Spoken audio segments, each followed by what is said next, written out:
Welcome to the Next Dimension Podcast, your portal to an extended reality. Every week we talk about the hottest topics in XR and let you join the discussion live on MRTV. And now, get ready for another exciting episode coming up.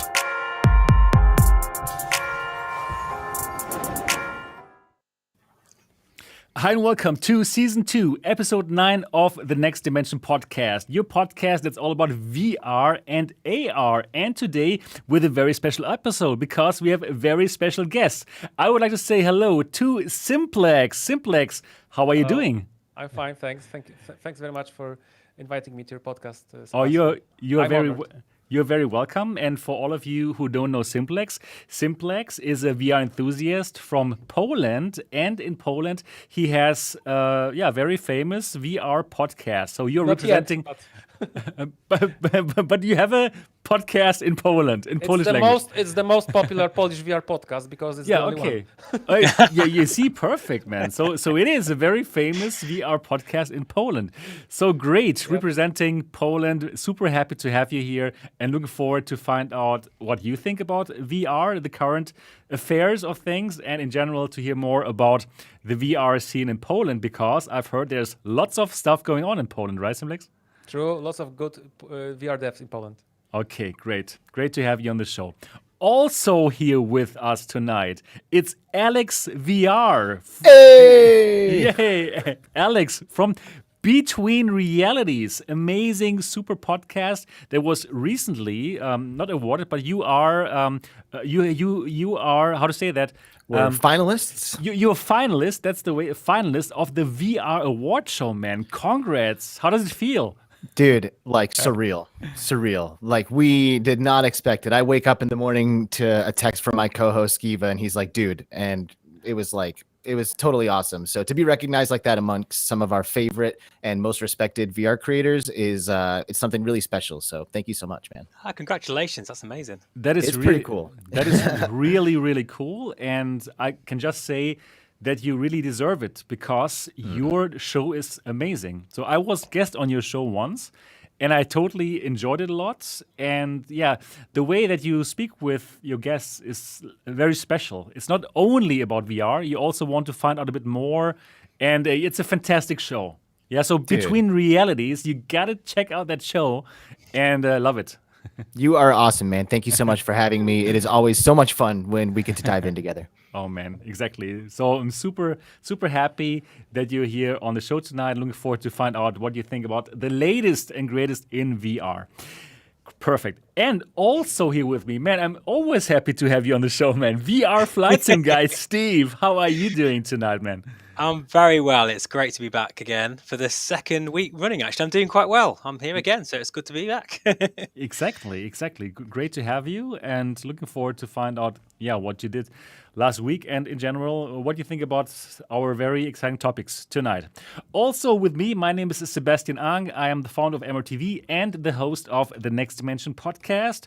And for all of you who don't know yet about this podcast is broadcast live every Saturday night at 9 p.m. Berlin time, 8 p.m. in London, noon in San Francisco, and 3 p.m. in New York City. And, it's a very good podcast, I would say. Amazing podcast. It's an amazing podcast. Yeah, nearly. It's really not bad. It's pretty good. I would listen to it if I was you. Yeah. Anyways, so this podcast is also available. I already have the feeling we're going to have lots of fun tonight. This podcast is also available as an audio podcast on Spotify, iTunes, Google, Alexa, wherever you can listen to podcasts. And if you have not yet given us a review, and if you like this podcast, then absolutely write a review for us. Get out your iPhone or iPad, find the podcast app, which already pre-installed there. Probably you just got your new iPhone 13 and you want to use it for something good. Get it out now and write us a review. And while you're at it, you can also write a review for the Between Realities podcast. Oh, let's go. Yeah, I'll piggyback on that. I mean, come on. Why not simply give both of the podcasts some good reviews, right? And I mean, honestly speaking, this is all from passion, right, Alex? I mean, we're not earning any money from this. No, not yet. Are you guys? I mean, like it's just passion, right? And we're simply doing this from passion. So the one way that you could like honor this is write us a review if you enjoy it, give it a thumbs up, and all the good stuff. That would be freaking amazing if you would do that. Yeah, so tonight we have some super exciting stuff to talk about. And I believe the main thing that everyone is very excited about are the leaks, the Quest Pro leaks. And we're going to go into detail tonight about those leaks. So we've seen pictures of controllers that have their own tracking capabilities. We heard about the specs of the Quest Pro. Everything is leaked, and we're going to go into detail and find out if we believe that these leaks could be real and if we believe that this is a device that we would probably want to have and all the good stuff. So this is going to be really exciting. That are the Quest Pro leaks. Also, we're going to talk about a new controller that DecaGear has posted onto their Twitter. And this controller looks really, really cool. I already liked their old controller, their initial controller. But now the new controller, it has a totally different style. And we're going to talk about it and we're going to find out what it could mean. Yeah, let's see. And also, there have been quite some interesting games that are out and some editions for games that have already been out. So we're going to talk about all these games. But now, first, as always, we're going to find out a bit more about our guests and what they have done in the last week. And I would like to start with Simplex. So, Simplex, great to have you here on the show.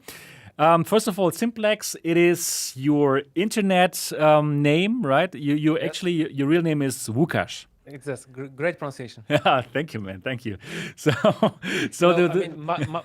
My surname is Drozd, which means a bird. It's called Drossel in German. So you can call me Lukas Drossel. Lukas Drossel. Ja, sehr gut, sehr gut. Das möchte ich gerne machen. Ausgezeichnet. Ja. Ausgezeichnet. Okay, perfect. So very international tonight. Yeah, I love it. So Simplex, tell us more about your enthusiasm for virtual reality, because I believe that you must be just like us, a VR enthusiast, having be a podcast about VR. Tell us a bit more about it. Gladly. Yeah, when did you start? What are your favorite headsets? Tell us how you got into the whole scene. Yeah, I mean, I was always interested in VR, even in the 90s when the VR was actually not good. Right. I had an opportunity to test the VFX1 years and years ago. I think it was in Hexen or in some games like that. But then, of course, VR was really, really bad, and when Facebook, sorry, not Facebook yet, it was Oculus. When they announced the Kickstarter for Rift, I was excited, and I waited for that, and I managed to get my hands on DK2. And I me too. Yeah, cool. How did you like it? Dinosaur Island. Remember that? Oh, I don't remember, man. No, there was this fantastic demo when you could see an egg that was hatching, and there was like this dinosaur. Yeah, I can remember dinosaur somehow. Yeah, probably. Yeah. It was Crytek. Yeah. Oh, okay. Crytek. Yeah. Yeah, they made this demo. It was also later made into the Robinson the Journey. All right. And then I actually bought Vive because Oculus Rift didn't have the touch controllers, yeah, right? Exactly. Yeah, they were telling people to sit, right? Yeah, exactly. You were supposed to sit with a gamepad in front of your desk. Didn't you have an Xbox controller with it? Yes. In the beginning, exactly, right? Exactly, yeah, right. They were actually bundling that, and all those games at the beginning they weren't with motion controls. That was crazy. And the Vive, despite being expensive, I decided to buy it, and I had Vive since like May or June 2016, and I was enjoying it a lot. In the beginning, HTC rocked. True. Like I was like squarely in the HTC camp because they just gave us more. True. But then Oculus started competing. They had better controllers, you could say, touch controllers. I still think that Oculus Touch are the best VR controllers ever made. Change my mind. Do you sit in that park and have that like, okay, change my mind? Yeah. Really, Love that. like, I love that meme. I love that meme. Yeah, but I don't know how I could change your mind, honestly speaking, because they are really, really good. because you agree with me. Yeah, I agree with you. I can't change your mind because I also love them. Yeah, I was even a bit disappointed about Valve index controllers, I used my Vive. Then there was this summer of Rift, I think. Remember when the Oculus? Exactly. I totally remember this. It's like a couple of years ago only. It's not like so far away. Touch controllers are the best. Spot on. Thank you. Yes. Yeah. Change my mind. Exactly. Impossible. I see you are a man of culture as well. I like it. I like where you're going here. Yeah. So then I bought Oculus Rift and I used it a bit, mostly for the exclusives because the Revive wasn't always working very well. Right. And I even had Pimax 5K because I took part in the Kickstarter. Same here. Oh man, we did the same. We have the same kind of live VR live. Great minds think alike. Exactly. So I used it for a long time, but eventually I sort of got. Well, basically when Valve Index, same was announced. Oh my God, my Polish brother. Yeah, I mean, wow. Germany and Poland finally do allies, something. Yeah, it's finally allies. Exactly. Yes. Yeah, and then I sold it. I actually sold it for more than I paid for the Kickstarter. Okay. That one I didn't do. I still have it here. Yeah, I sold it. Okay, cool. I already had too many. I had too many headsets. And same here. Still have too many. I also didn't like the junk related to the Pimax. The spy tool. It was horrible. Okay. And this parallel projection thing, Right. And right. It's a lot of things you can have to set up. Some people like it, right? Because some people want to set up more things and they can like perfectly make it like a good experience for them. But some people don't like it. Yeah, I totally agree. It's but the VOV was amazing. The resolution. It is. It still is. It's still one of the best in class. So. You're right. But then I started using Index, and I also bought the first Oculus Quest.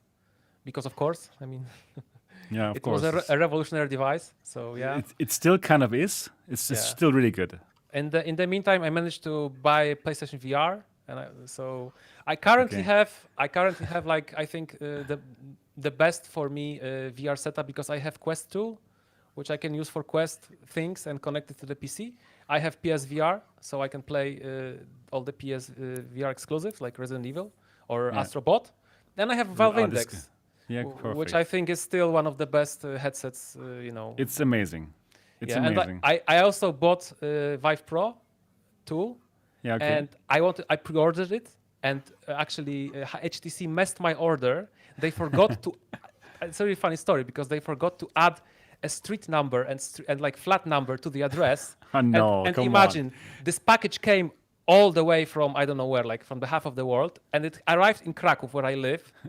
And they had the street number, and they didn't know where to deliver it. So the UPC, the company, they returned it back.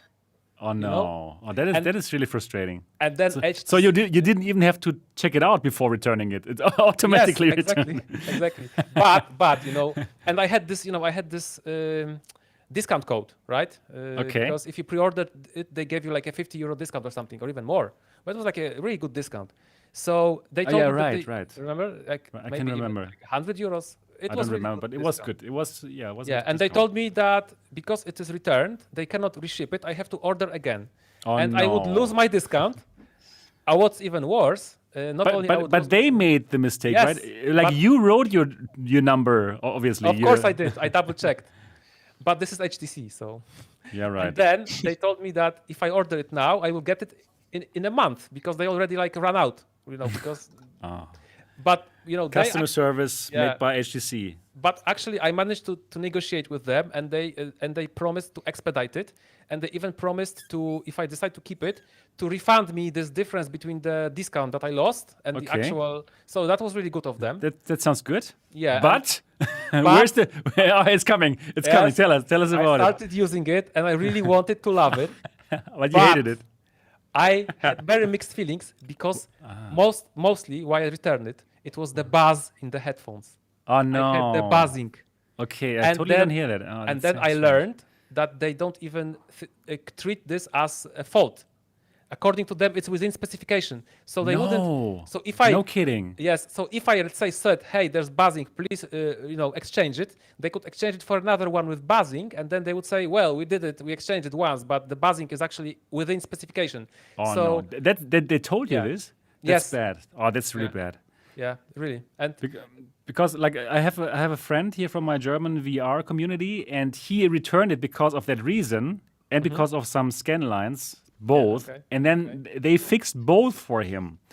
So Wow. that's Okay. that's I didn't want to risk it. I think it's too expensive, I know. to risk it. And also, they added this stupid program, right? Like Pitul.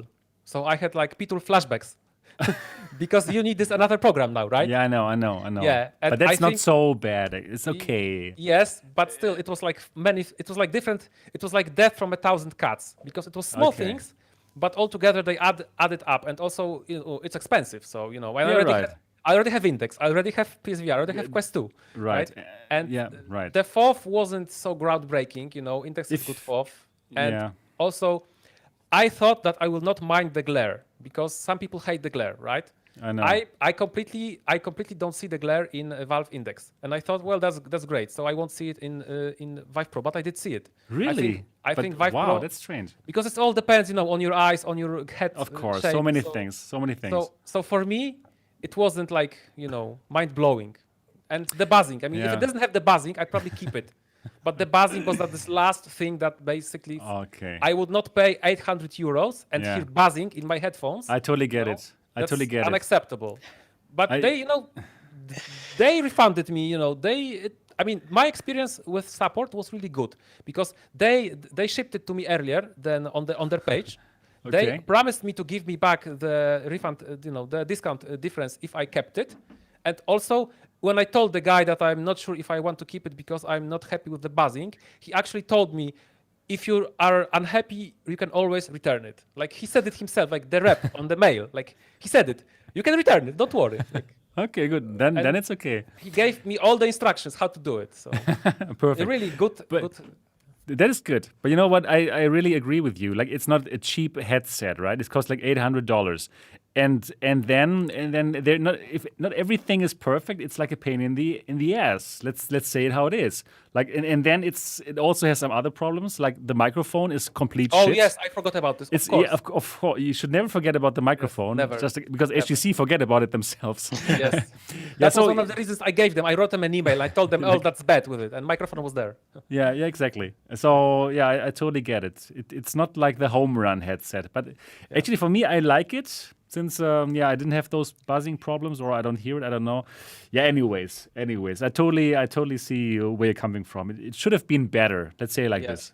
Or cheaper. Or cheaper, exactly. Yeah, Yeah. but then for them it's tough because they cannot like subsidize it like Facebook can, right? I They mean, do have to make some money with those headsets. I understand that, and I respect that. But and I would keep it if it wasn't for the buzzing, and if I didn't hear that they treat the buzzing as within yeah, specification. that is was- terrible. Yeah, that was the worst. Yeah, that really that sucks. I could even live with the microphone, but Yeah, but no The buzzing. Vive mic sucks, man. Yeah. I'm so tired the of that same. microphone. it's the same one like since Vive 1. Right? Yeah, exactly. And it's for me, it's still unbelievable how they cannot simply exchange it. Like why? It's I can't get it. And you doesn't know make what? I sense. would even understand it if they had the same one in Vive Focus 3. Yeah, but they don't have. They don't. They have a good one. This is even crazy. This is crazier. Yeah. Anyways, that's. I must HTC admit, actually, because like when I thought it can't be that bad, can it? And then I finally did try a Vive, and I was horrified. And I thought, well, at least hopefully the Vive Pro 2, they'll sort it out. Yeah. No, it's the it's same still- microphone. It's Yes. unbelievable. It's unbelievable. I can't get it. Like they had like such One a job. They had one job to do. No, really. But then they had so many problems with the headset before of that Cosmos, right? It's like a big mistake. Like nobody bought it. Like very few people bought it, and they really had to hit a home run with this new hardware. Okay, let's not exchange the microphone. Like it's unbelievable. Yes. It's oh god, I could go on forever Yes. about this topic. I totally agree with you. Yeah. Anyway, Simplex, what have you been doing recently? Like, what kept you busy the last week? Actually, I must admit I didn't play much VR. Okay, that's it. Nice that you've been here on the show. I'll just mute myself. Yeah, mute yourself from now on. You can. Yeah, okay, good, no problem. No, but kidding. What have you? Because I still love like pancake games. You know, I mean, of course, VR is always in my heart, but yes, I do. I played Deathloop. You know. So yeah. That's supposed to be really good, this game, right? It is. And yeah, let's not talk about it though. Okay, sure. No, I'm kidding, man. So even as a VR fan, you can still enjoy pancake games. And what is good about Deathloop? Because I'm also thinking about getting it. Well, it's a really great 60s, 70s vibe, you know, like the design, the building the cars and music. Okay. And it's Arcane game. I love their games, and so they have good sneaking mechanics. And you know, there's very interesting mechanic of a time loop where you have to you change some things every loop, and then you can like manipulate things because you know what's going to happen. Oh, okay, so you cool. can like influence it, right? And then it changes. And you know, all other people except one don't know that they're in a loop. Okay, perfect. Know. So that's really cool. That sounds fantastic. Actually, it's really interesting. It's really interesting game. I recommend. Have you tried playing it in VR with the Warp X? I've never tried Warp X because people I heard so many bad things about it. Yeah, me too in the beginning. But you know, now I tried it out with Cyberpunk, exactly. And it's fantastic. It works so well with Cyberpunk. Okay. And I really wanted to play Cyberpunk in VR because it's such a cool, beautiful world, right? Totally. It's so Warp X for Cyberpunk, it works very well. Okay. And you can give it a shot. Okay, if I ever buy it. Yeah, right. Because I think it's quite expensive, right? I mean, I think like $30 or $40. But yeah, for me it was worth it for Cyberpunk. Sure. I mean, if you compare it, for example, to Luke Ross mods, it's not that expensive because Luke Ross has the GTA mod, the RDR2 mod, and Mafia mod. You know, the real VR mod. Right. But in order to have the mod, if you want to get a latest version of the mod, you have to be his patron, and it's like $10 a month. Okay. Like every month. Okay. Every month. Yeah. Okay. Yeah. That's a bit different. Right. So, for Warp X here, It's a Laughing Man says it's a hit and miss. So, totally agree to this. Yeah. Some games they totally don't work in VR at all, but for some games when it works, like for Cyberpunk, it really works well. Wow. Then it's simply cool that you can play Cyberpunk in VR, right? Like that's what we do. That's what we love. I agree. And before you mute me, I played Fract. I finished Fract. Okay, Fract is a cool game. I really enjoyed it. It's too short. It's too short, right? But it's a fun game. True. Very fun. Very fun game. I recommend. So it's really good. Okay, cool. That's it about your week, or did you do something more? Nothing. No, I don't think. Yeah. Okay. Yes. All right. Okay. Cool. Then let's go to the next one. Let's go to Alex VR. Alex, hey, how are you doing? So let's again talk a bit more about what you are actually doing for all the people who don't know you. Alex, what are you? Yes. What is your main job in VR? So I kind of have two primary projects that I work on. The first one is what I have represented around me here. Between Realities is the name of the YouTube channel, and I run a podcast, as we mentioned earlier, called the Between Realities VR podcast with my co-host Skiva, who has been on this show before. Right. And you know, he's a great dude, and he's active super active in the community. You know, on our show, we really we try to take a really authentic approach to the conversations that we have with people. I mean, we'll like prepare and we'll like maybe slap some notes together here and there just in case we like need somewhere to go in the conversation. But I actually, the more and more we do the show, the less and less I like prepare for it. You know, I'd love to just like show up and like, boom, here we go. Like, what's up, man? You know, like we get into it and like we talk and you get passionate people together who love the same stuff, and it just flows, you know?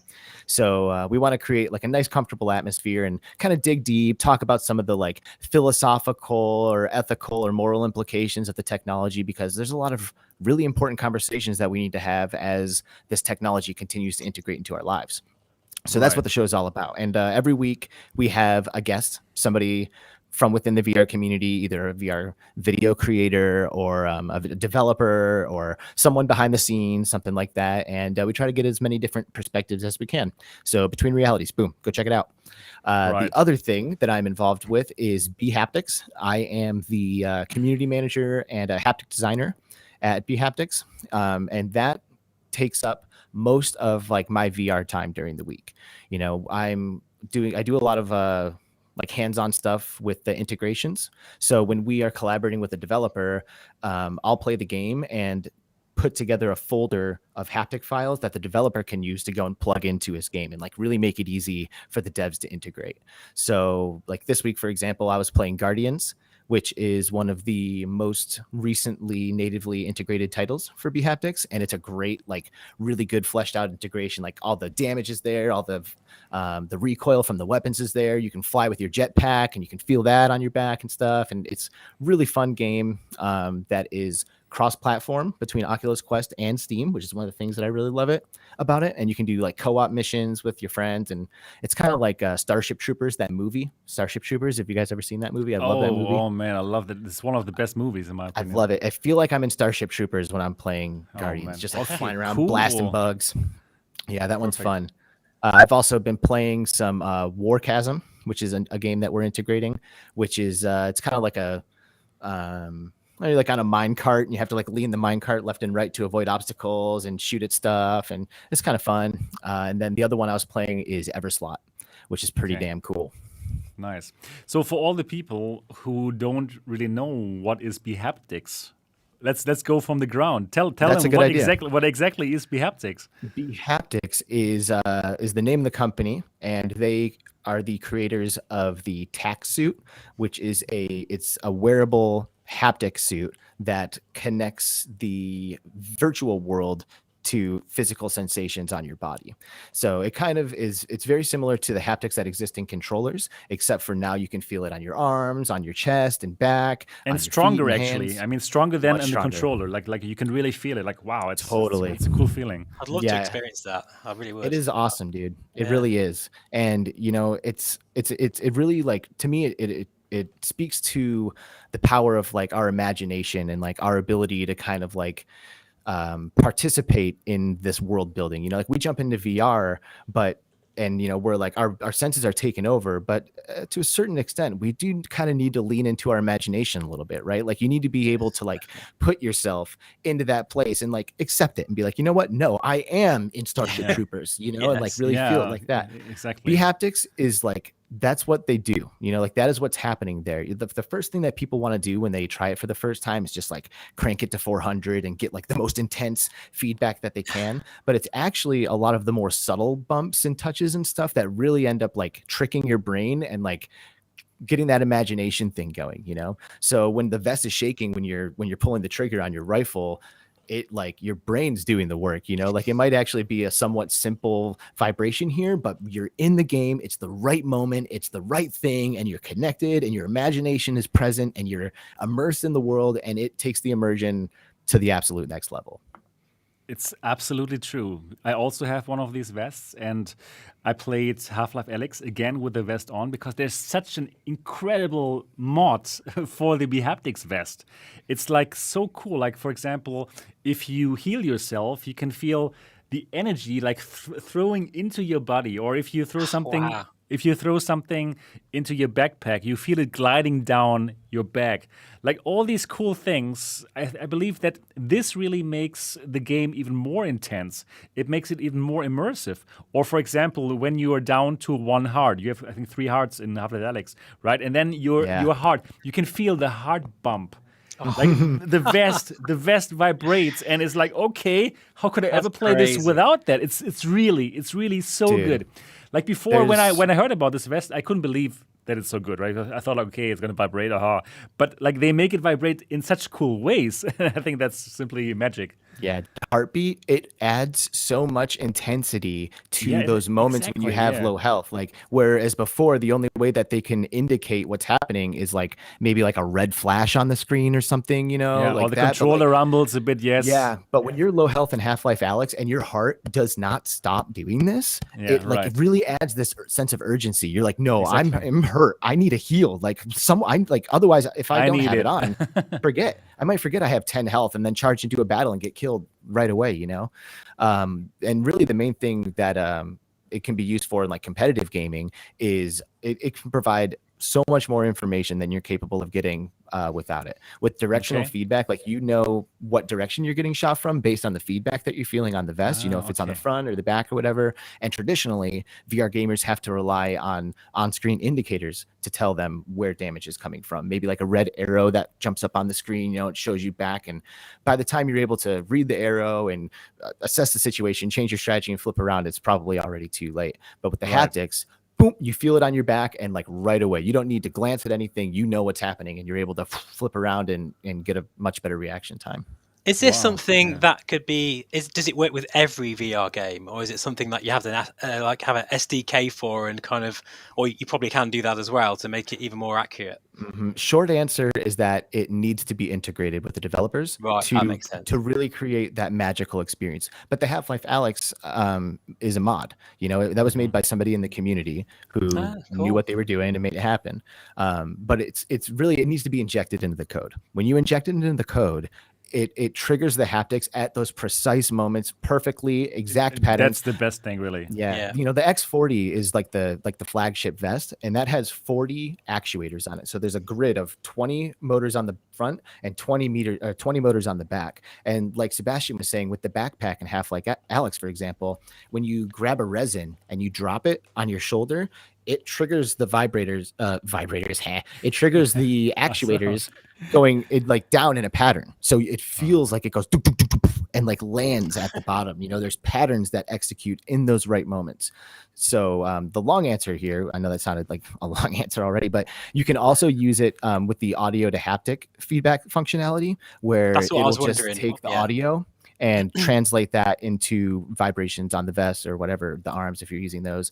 And you're able to go into the bHaptics player and adjust the frequency thresholds. So like if you notice that it's vibrating too much when you're just walking, for example, you can find that frequency, drop that one down, and then that one will drop off and go away. So there is a level of customization that you can do with the audio to haptic profiles as well. Cool, very cool. And like bHaptics is absolutely killing it. I believe that you were like the only one who's like so successful. I know there's this other vest like Voyager or what, but they don't really go for us, the VR enthusiasts, right? Yeah. The honestly, and I mean, you know, I guess you're welcome to take this with a grain of salt if you want, but I was sold on bHaptics before I became a part of the team. You know, like it really was Half-Life Alex that sold me on it, and I honestly cannot think of a better VR accessory to have. Like, there's a lot of them out there, and a lot of them are not cheap, you know, like it costs a pretty penny, and bHaptics is no exception to that. The X40 is $499, you know, and there's a lot of other VR accessories out there that are that price or even higher, but I really do feel like the value is there with bHaptics, and I wouldn't say that if I didn't feel it. Okay, that's cool. So you have different kinds of vests. Like there's also like a starter vest which doesn't have so many actuators. Mm-hmm. Tell us a bit more about this. X16. Yep, the TacSuit X16. It has 16 actuators instead of 40 actuators. Makes sense. Yeah, from the name. Puts 8 on the front, 8 on the back, and it is available for $299 as opposed to $499. Okay. And you know, really the way I'll say it is that if you are you know, if you're an adult and you are a hardcore VR enthusiast and you love VR, you're probably going to want the X40. Okay, but that makes sense. Yeah. If you are on a budget, right? Like if you can't spend more than $299 or you don't want to spend more than $299, the X16 is great. It really does deliver a very similar experience to the X40. It's just the patterns aren't quite as fleshed out or detailed. But like I was saying earlier, your brain does so much work to connect the dots that even the subtlest of touches is enough to really enhance the experience. So I never tell people like to shy away from getting the X16 if that's the one that's calling to them.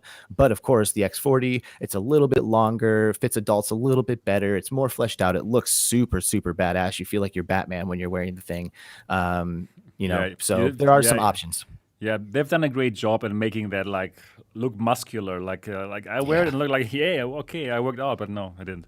So you should go out with this, you know, you're right. Yeah. Exactly. Like, hey, yeah, right. So, I wanted to ask, sorry, could I ask? You can ask everything. Okay. Can it work with like rhythm games? It can. It's you know what's one is really good is Synth Riders. Synth Riders has a native integration with it, and if you've ever played Synth Riders, you know that you'll put your hand onto these rails and kind of glide along with them. Right. And with the bHaptics integration, it'll like you can like really connect to, and it's like on the side of the vest, like. And if you like lean into the walls, you can feel the walls if you get hit. But of course, I never hit the walls, so I never feel those haptics. Right? Yeah, you got to be too fast. Unfortunately, yeah.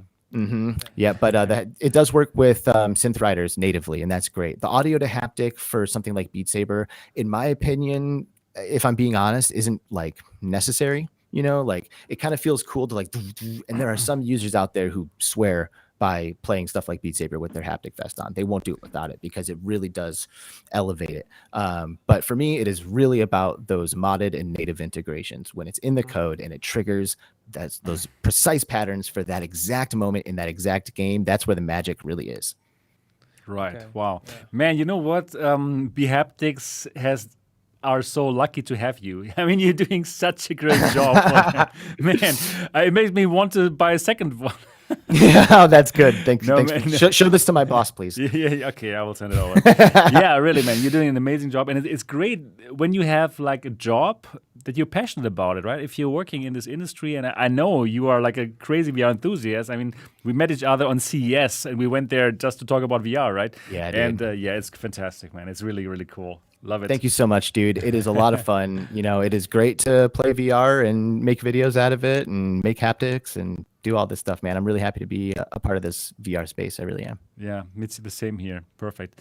Cool, Alex. Perfect. So now let's talk about Steve's week. Steve, what have you been up to in virtual reality or outside of it?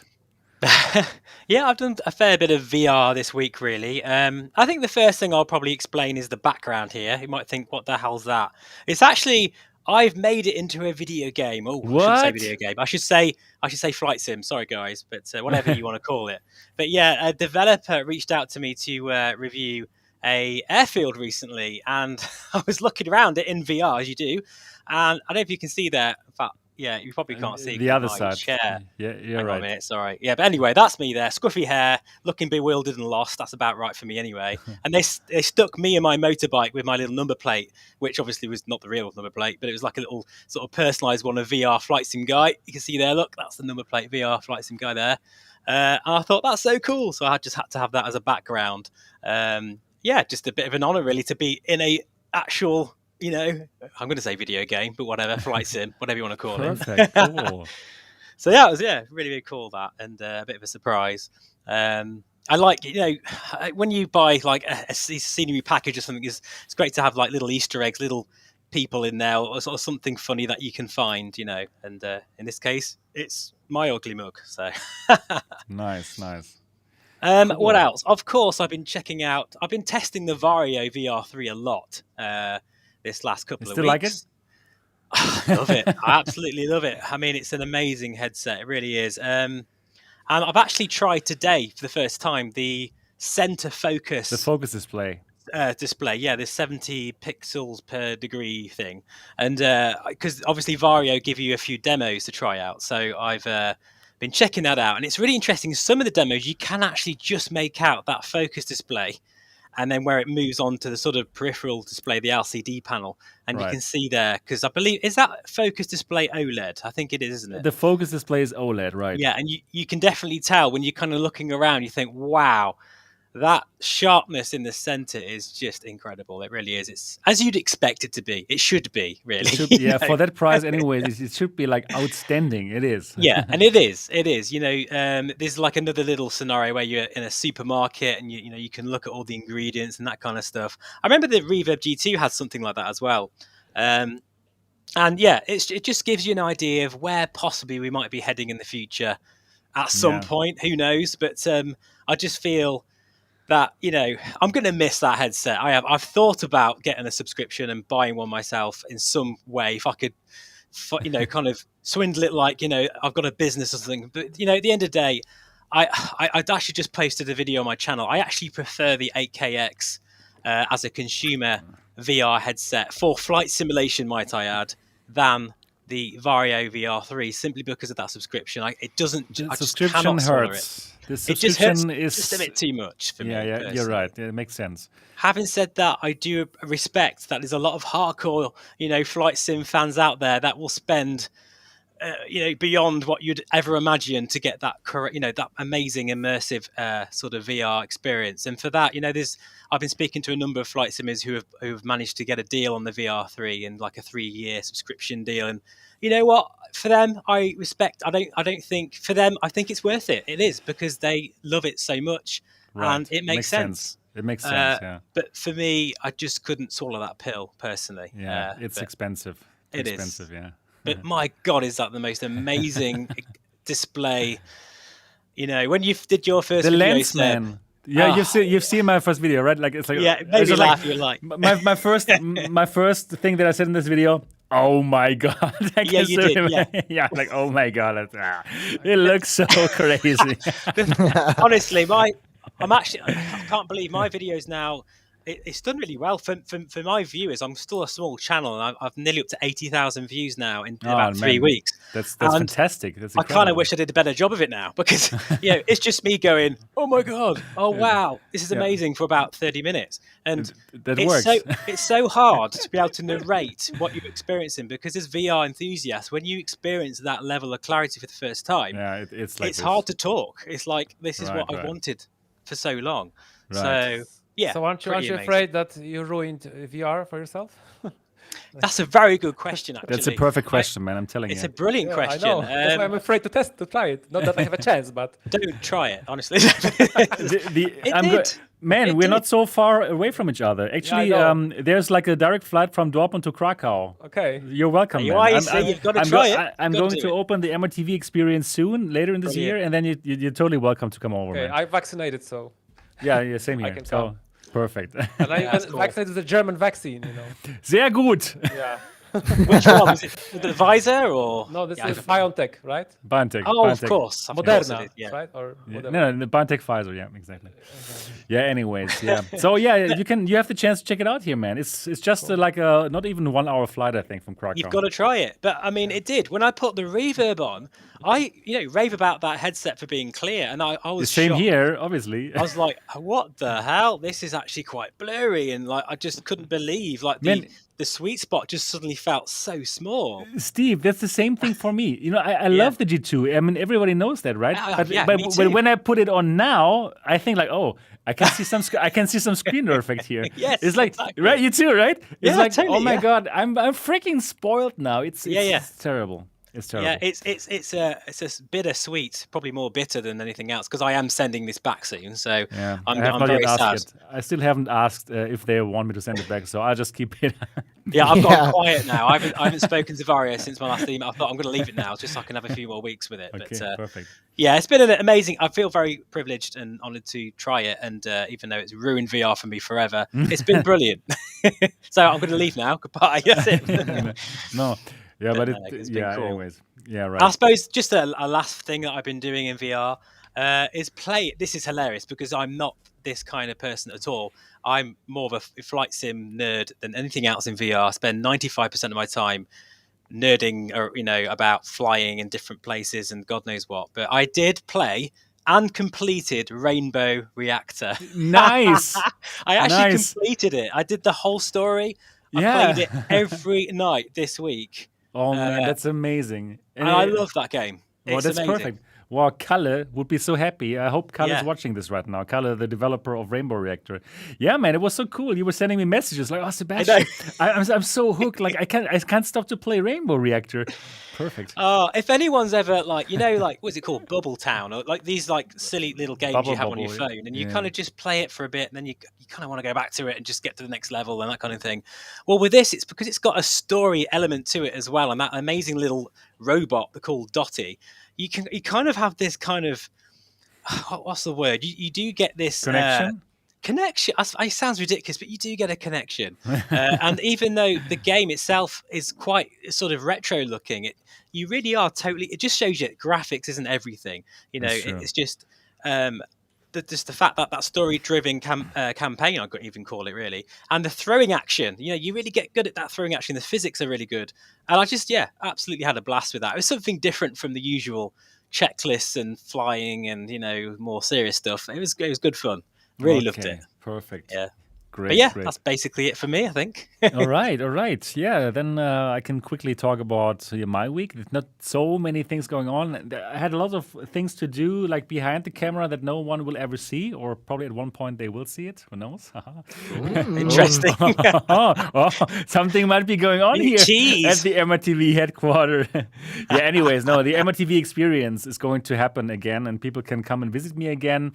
And I've just received like a new thing that the people can try out. It's omnidirectional treadmill, the Catwalk C. It's something that you will step inside, right? And then you can walk in reality, and then in virtual reality you will walk as well. So that's something that I've received, and I'll need some time to set it all up. I haven't even set it up, so that's it just showed up.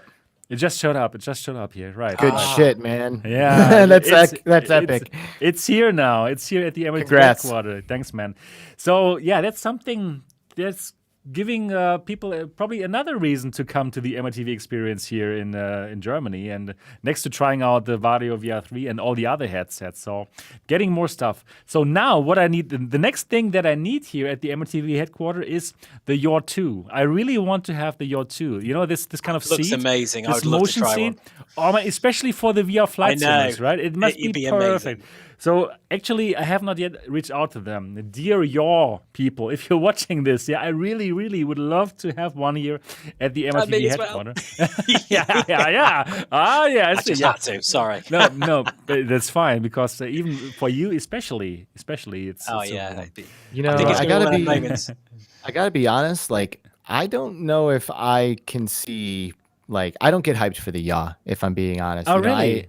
I tried the first one at CES. Oh, me too. Right? Me too. Yeah, we're the same show. Yeah, right. It was kind of rough, man. Really? I didn't love it.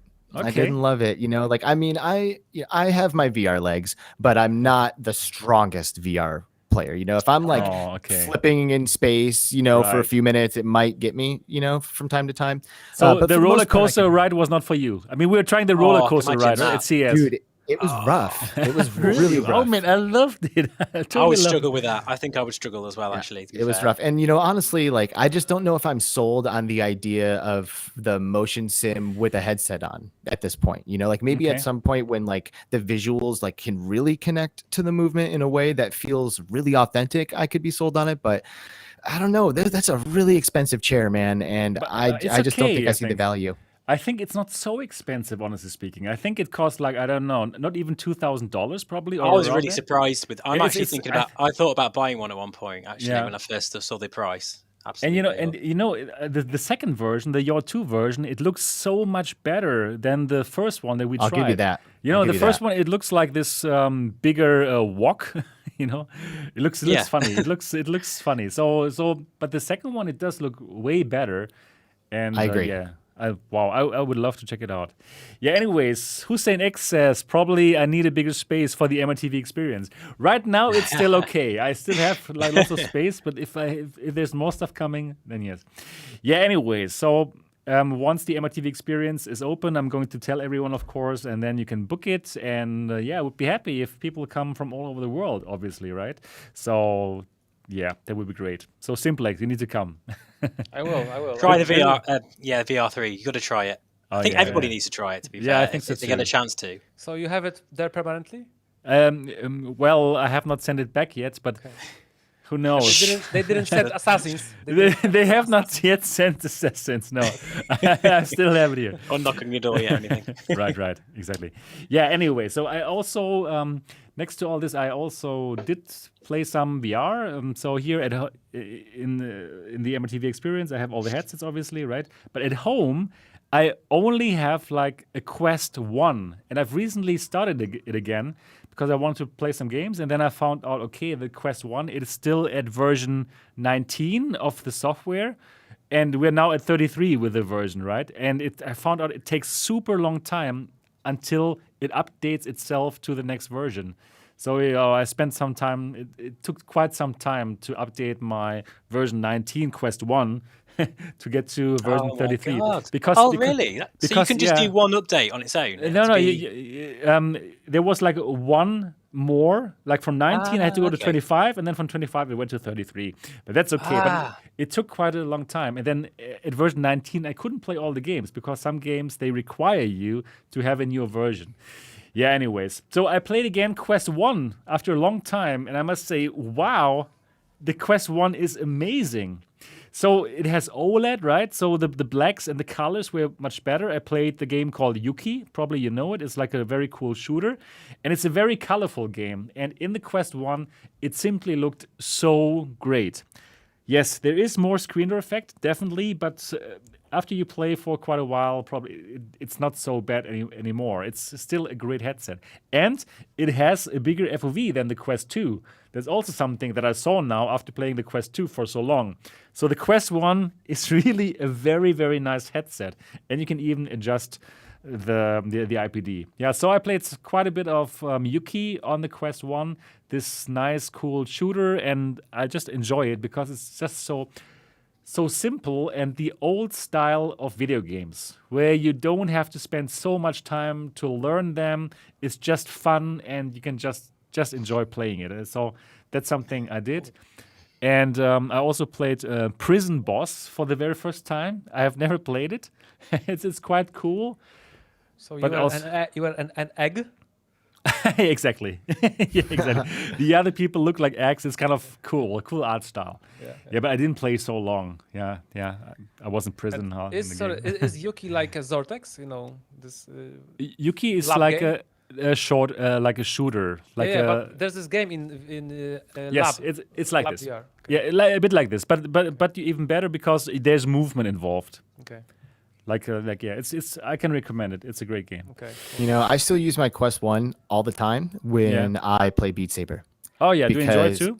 Yeah, I mean, I love it.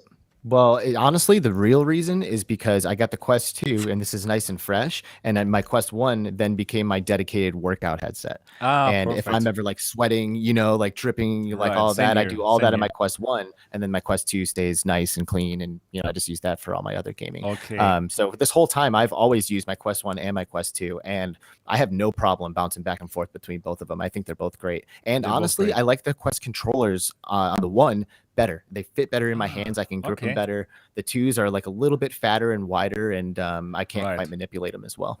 Okay. Didn't you have this problem with battery case like falling out? On the Quest 1? Yeah. Yes, I had to get. Saber. Yeah, I had to get the Kiwi controller covers that wrap over the top and kind of lock in. Kiwi controller covers. Frankly, Kiwi products in general, I mean, they do a great job, right? They're awesome. It's I pretty. love them. Yeah. They're amazing. Exactly really those. Exactly those. Yeah. Kiwi is doing a killer job right now. I think they're great, and they are like super in the community. They send stuff to everybody, and like they sponsor channels and stuff. And none of what I'm saying right now is sponsored. I just think they make really good products. Yeah, right. I totally agree. So I also made a video this week, not just about the Kiwi, but I was like reviewing the head straps for the Quest 2 because there's so many and you don't know which one should you buy, right? And the Kiwi Design one, they just came out with a new strap, Kiwi Design Elite strap, and it's really good. It's really good. It's really good. I think it's the best. It's great. It's so comfortable. They have this hinge as well, right? You can like pop this up, and you can more easy get You can more and broken. you can more easily get in and stuff, and So I also really like the stuff that they're doing, and also not sponsored. So really good stuff. Yep. Right. So that's what I was doing, and looking forward to start again the experience because it's super nice to actually have VR enthusiasts come over, speak with them here in the headquarters, show them the stuff, and it's beautiful. It's fun to really get in touch with the community like that. Yeah, right. So that's what I was doing, and now we've already talked for nearly 1 hour without even talking about our topics. So let's start with our topics now, and. Yeah, let me just check out what is the first topic here. And the first topic is... Good timing, Snowy X. I think you're here right when you want to be. Exactly, yeah. Very soon we're going to talk about the DecaGear controllers. But let me share my screen. I haven't set this up actually now. Now here we are. In the first topic, we're going to talk about, shortly. We're going to shortly talk about some new things that came up. So The Walking Dead, Saints and Sinners, got a free update, the Aftershocks expansion, and it arrived like a few days ago, and it got mostly good reviews. So I would simply like to ask you, for example, let's start with Simplex. Simplex, did you play the Saints and Sinners, The Walking Dead Saints and Sinners, and what are your thoughts about the game? Yeah, I did play it. I think it's a really good game, a really great game. And I even checked out, I played it on PC on Steam, and I checked the Quest version because I got it from the devs, and it's amazing. It's amazing that it looks that good and like runs that good. It's almost impossible that it runs like on Quest. I think that's fantastic because even the game on the PC, it looks already cool, like good. The art style, it's a very cool art style, right? Exactly. So you enjoyed the game? I enjoyed it, but I did feel a bit cheated by the game because every time you start the day or you end the day, they tell you that the next day, like the resources are dwindling, the number of undead is like, and I thought, oh man, I have to like rush. So I rushed and I finished it. Like I didn't even unlock like half of all the receipts and weapons, and I just finished the game. And I was like, why? Why are you telling me to rush? And then I do it what you tell me, and then I didn't even see like half of the things. So I was a bit like angry at them for that. But the game is great. That's just, they shouldn't just like scare you so much. With that, Okay. But so have you also tried out the expansion already? Sadly not, because I didn't know it's out yet. Okay. Good that you joined the podcast today. Now exactly, you know everything. You need to. I just listened to Virtual Strangers' impressions. They said it's very hard, so that's what I know. Okay. According to them, but. Right. So, would you say that Saints and Sinners is one of the best games that came out last year? Or? Definitely, it is. Especially on Quest. I think it's like a true AAA game, on Quest. Yeah. One of the few. Like. You're right. There's not so many that have this kind of scope, right? That you can play this for hours and hours. It doesn't feel like a mobile game, basically. Right. Exactly. It's crazy. So this is exactly the same game, also in scope, right? Everything is the same, but it's on Quest. It runs on Quest 1. With that Snapdragon 835, I think it is, like 5 years old or what? It's like unbelievable. True. Unbelievable. Alex, what about you? Is it your style of game, and what games are you normally into? This is like, there's a couple of games in the VR world that I have not played that people like get mad at me when they find out that I haven't played them, and Saints and Sinners is one of them. Now I actually have played the first level a few times. Like I've like jumped in and like done the first couple of missions, so I've definitely like experienced it, but I haven't like played it, like sunk my teeth into it. Sadly, most of the time, if I'm jumping into VR, I prefer multiplayer experiences. I really like to connect with people and like share the space. Like I feel like VR is the most profound tool we have to connect with each other at distance. And I love to share those experiences because they're so cool. They're so profound. They're so exciting. And then I take the headset off and like, who can I talk to about that? So I really am more apt to put the headset on when I can join someone in something. Then you must love Space Pirate Arena. Yeah, dude. Skiva and I got a place and ran around in there, and it was awesome. I loved it. It's so much fun. I cannot wait to do it again. Oh man. I also recently did it with a friend, and he's also here now in the chat. New VR Tech. Hello. We met and we rented this kind of space. It's magic. It's complete magic, right? To walk through virtual reality with your feet, and then against a friend who's also actually there. Oh, it's perfect. The biggest thing for me that like really caught me off guard is when you make the play space and you're in the basketball court, the tennis court, or wherever you are, and you make your play space and you realize, oh, it's this much on this side, this much on the other side, and you're looking at your Guardian, you're like, wow, this is huge. You know, like this is a huge space that I'm in. And then as soon as you get into the game, it like shrinks. We had the same feeling, man. We had exactly the same feeling. Yep. I was like, oh, I could use 10 times this space. Like I could literally use a whole football field to play this game. Man, that's exactly what we thought. And then, like, if you are in that Oculus Home Arena, it feels like so beautiful, right? To finally walk around there and you can really check everything out. There's a lot of liberation when you are not afraid of obstacles in the area. Oh man, it would be my dream to have this kind of huge play space available like every day, right? Like, like just I would be in good shape. Half-Life Alyx or what, to play all these games in these huge areas and really like walking around. It's like magic. But Alex, let me ask you one thing. When we played this game, it took us probably like 1.5 hours to set up the Guardian. Did you have the same problem like us? I wouldn't say it took us an hour and a half, but it did. There was some troubleshooting, you know, and there was a few times during the experience where, like, if you step out of the Guardian or like maybe you go into an obstacle for too long or something, it like jars you have to your reset Guardian. it, right? Exactly. Yeah, and you have to reset it. And we had a couple of obstacles to overcome, which I think we were expecting. You know, we were like, okay, this is probably gonna be kind of difficult to get lined up because what they're doing is insanity. You know, like coordinating the space between two quests right there, and we were like on a Wi-Fi off of a hotspot off of Skiva's phone, so I'm just feeling like I'm living in the future the whole time we were doing it. But we were able to get into the game relatively quickly and start having fun pretty fast. Yeah, for us it was like, oh my goodness, we didn't understand what's going on because we are so used to like making the Guardian at home, which is just like 10 seconds or what, not even. Yeah. And there, wow, you have to run around and then it doesn't work, and you have to find out. So you have to read up how it works. Pro tip is that the Guardian the center of your Guardian space, regardless of the size, will be where you're standing. Exactly, so you need to be in the middle of your space when you start to create your Guardian. We found out. Yep.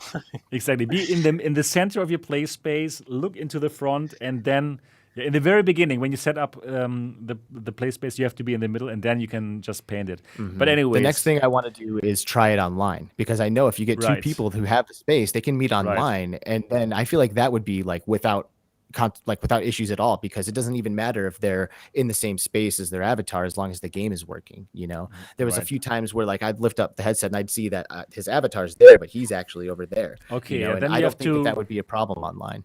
Exactly, you're right. But if you are in the same play space, it's a huge problem because probably you're going to kill each other, like doing this. Exactly. We did run into each other once. Okay, yeah, that is really not so nice in this moment. Anyways, that's another topic. Space Pirate Arena, love it. And let's talk a bit more about Walking Dead: Saints and Sinners. Steve, is it your kind of game? Oh yes, I love that game so much. In fact, I've played it 3 times now. All the way through. I have, yeah. Wow. Because the first time I played it actually was on the Quest 2 when I first got the Quest. Because obviously I think it just been ported at that point. So I thought, wow, this is the kind of thing that gets me excited about VR. Really, these kind of like atmospheric sort of environments where you can. It's not. It's quite a linear game, really, but there are a lot of areas where it's quite open world as well. And the way they've done that on the Quest 2 is just remarkable. And the Quest 1, obviously, I mean, it's amazing that that game actually works on both of those headsets, considering the power. And it looks really good as well, And then I tried it with the Airlink as well. Fantastic. Playing it with all the kind of PC graphics, but still tetherless. A fantastic experience. I think the characters are great. I think I love looting and those kind of games, exploration and finding keys and little clues and stuff. So I think the whole thing for me just works really well. And the mechanics, and it's quite a physical.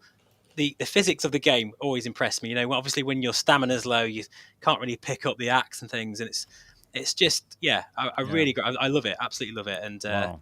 I didn't play anything else. We should have this melee combat in Alex, right? This is like missed opportunity. Oh, you're right. Yes, you're right. Actually, yeah, I think was it Anthony VR 365. He had a problem with the doors in Alex. I remember him saying that because they just kind of fling open. There's no actual sort of weight there or anything. But of course, with Saints and Sinners, everything feels not arduous, but kind of feels physical. Actually, in Alex, there's no kind of melee where you would like punch. At all. No, not at all, right? No. And, Yeah. but still, we all love Alex, right? Of course. Because it's If just Valve course, is yeah. making a successor to Alex, whether it's a sequel or a spiritual successor, I do think that it will be there. it should be there. I think right? it will be. I don't think they're gonna do that it was like one of the main weapons, right? This Crowbar. crowbar. The crowbar Yeah. was one of the main weapons in Half-Life, Yeah. and Totally. it was not there at all, and it makes sense because there was no melee, right? So yeah, probably there was even would have been too much work to get all the kind of physics right with the crowbar and all the things you could do.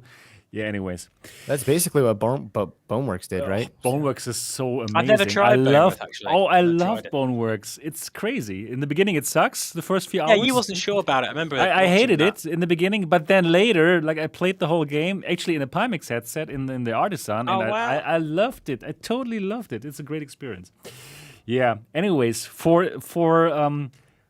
here, The Walking Dead Saints and Sinners, I must honestly say I am not the right guy for this because I hate looting. I hate grinding. I like Embrace it, sir. You need to embrace it more. I probably should give it another shot because Take I've your only time with it. You're right. That's probably the problem that I have. I don't have so much time to really get into deep.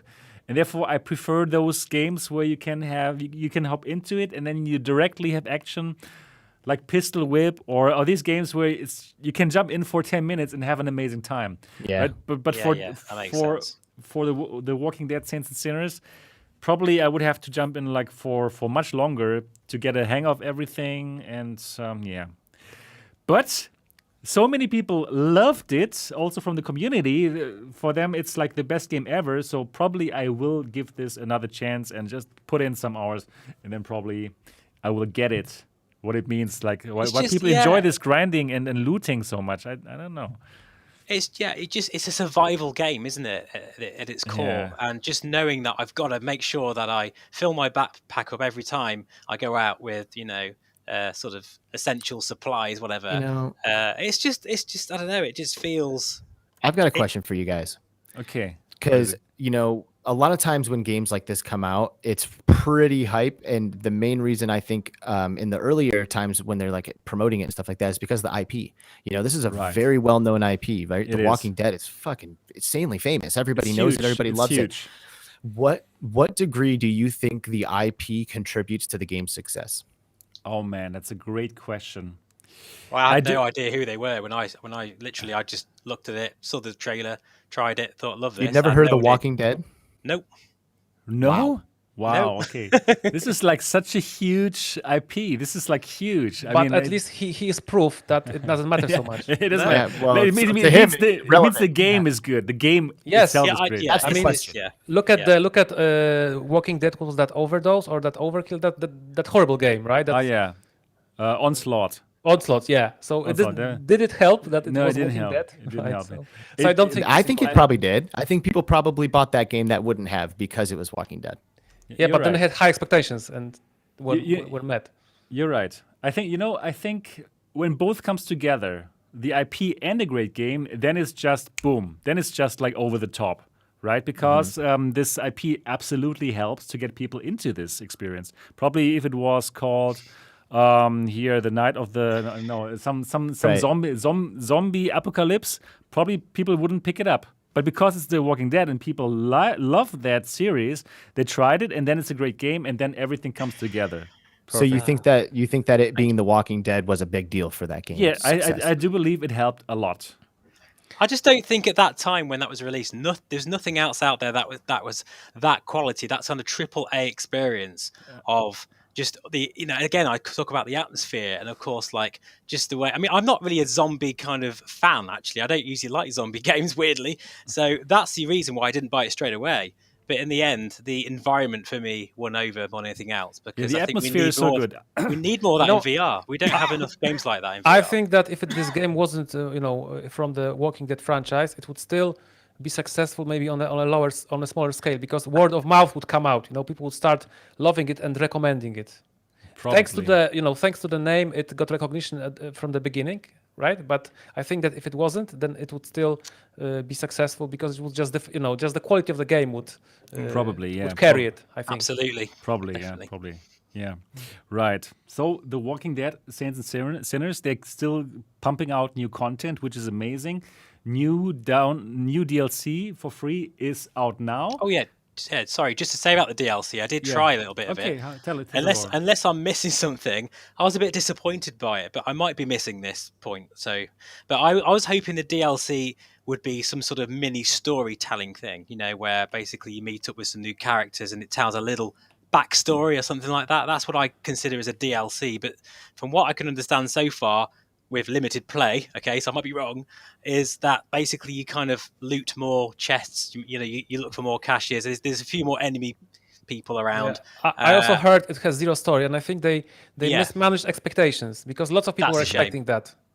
Yeah, okay. I expected that. DLC means to me at least a certain amount of work. This is just assets. This is just AI extra coding they've just bunged in and a few little because there are no new maps, right? No new maps. Everything's the same. Everything's exactly the same. So I was disappointed with it. I don't think I'll play much of that DLC, to be honest.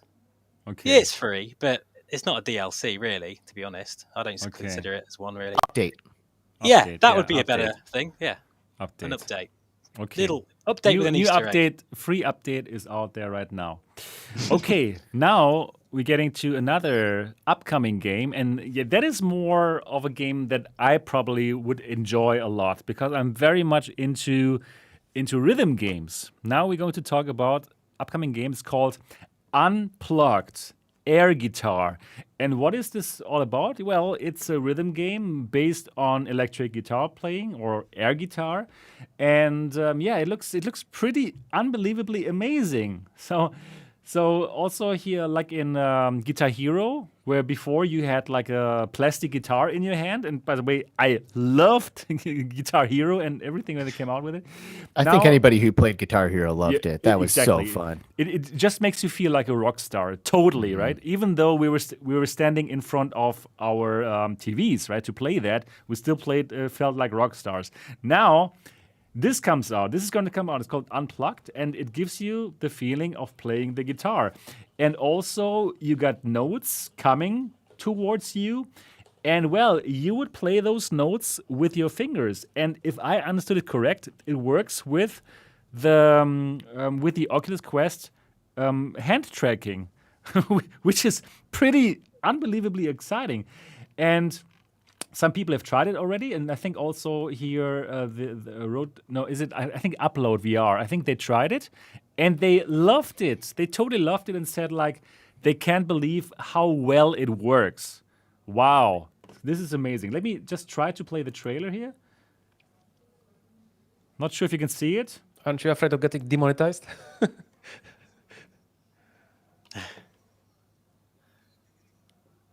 I think there's no audio. Can you see that? We can see it, but we can't hear it, but probably because of the monetization. Yeah, you don't want to do that. Sure, it's like a bunch of famous music. Yeah. Okay. I recognize that behind the guitar. Nice. Yeah, let me stop it. I'm not sure if you saw that here or if you can hear it. Anyways, notes are coming towards you, and you play them with your fingers. And I am really, really excited about it because I'm just a fan of these kind of guitar games, rhythm games, and I believe this could work perfectly well in VR. What are your thoughts, Steve, as a guitar player? Do you are you a fan of those Guitar Hero games from before, or for you as a real player, it's just a gimmick? You don't like it?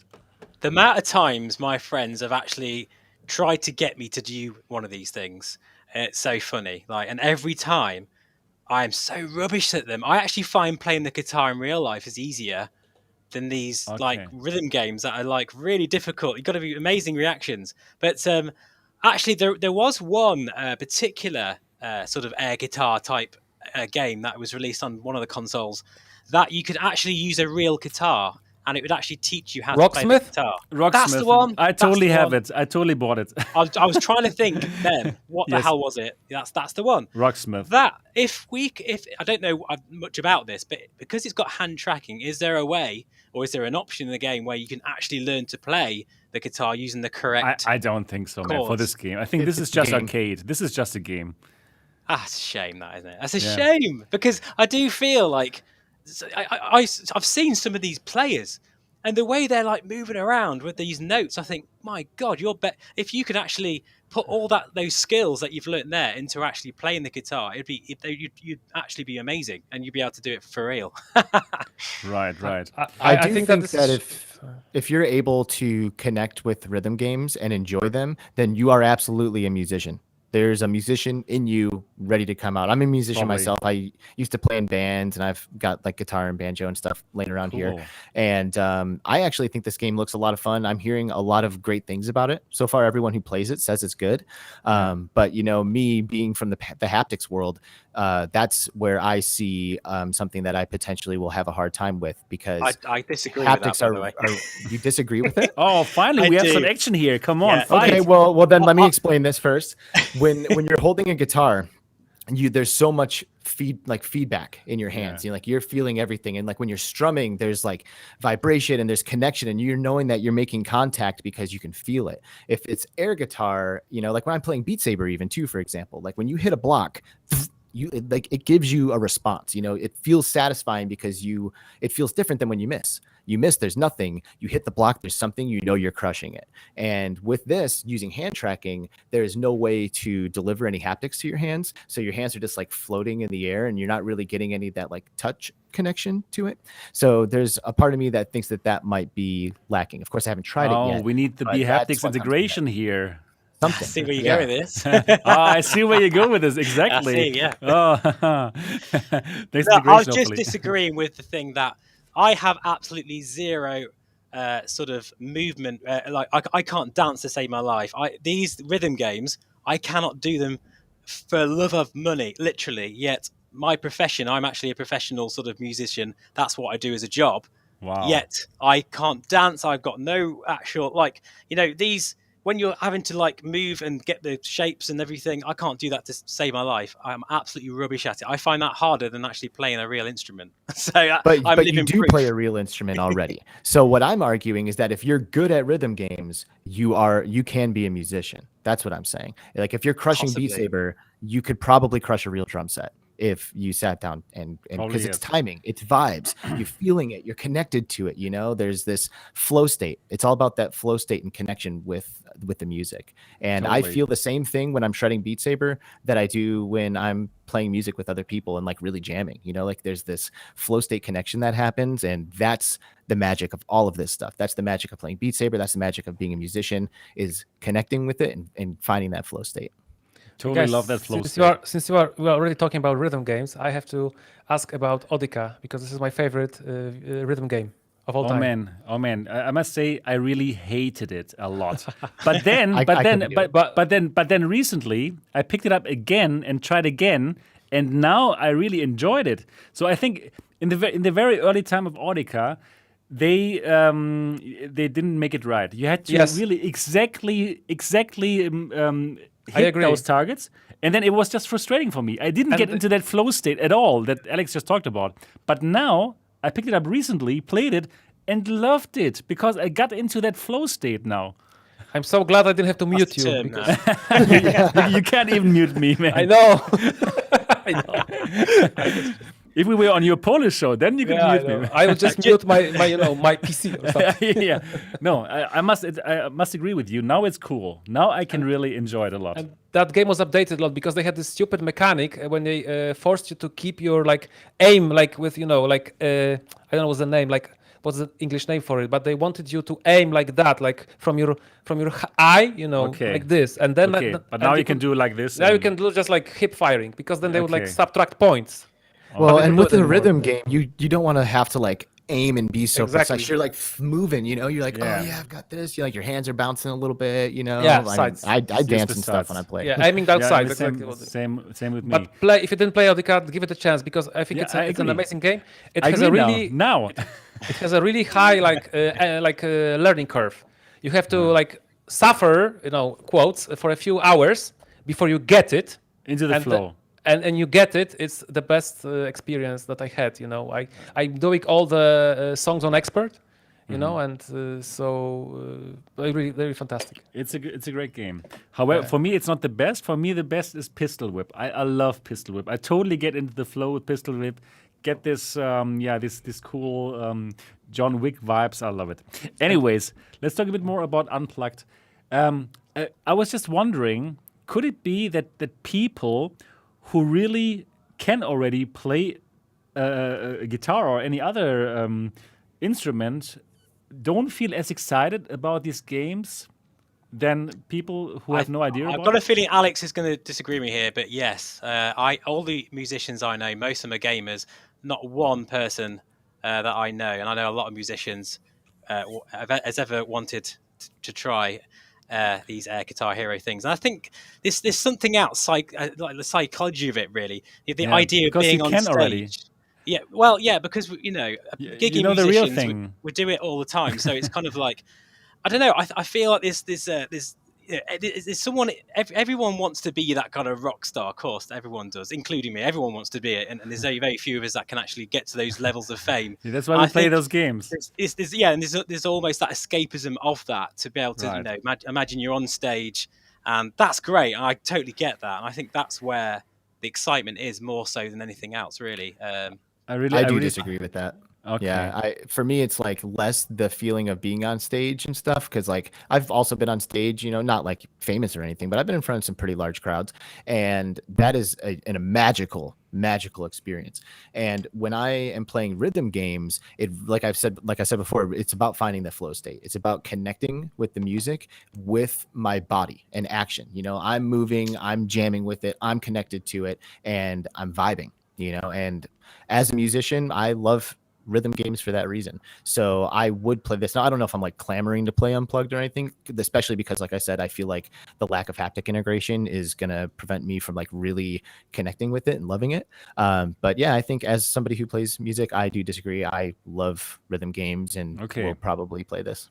Okay, cool. I think for me as well, there's that lack of expression. It'd be great if a rhythm game like this had some sort of improvisationary part to it, where you can actually create your own kind of colors or create your own tunes or melodies. That would be awesome, because for me, that's what music is about. For me, the power of music for me is sort of the because we all are innately musical, of course we are. But in fact, it's funny. I'm actually teaching 2 people to play the guitar at the moment, and one of them loves these rhythm games, and they're really struggling. So I do feel that there is a distinct difference between the two of these things, to be honest. I think it takes much longer to play guitar than to play Unplugged, probably.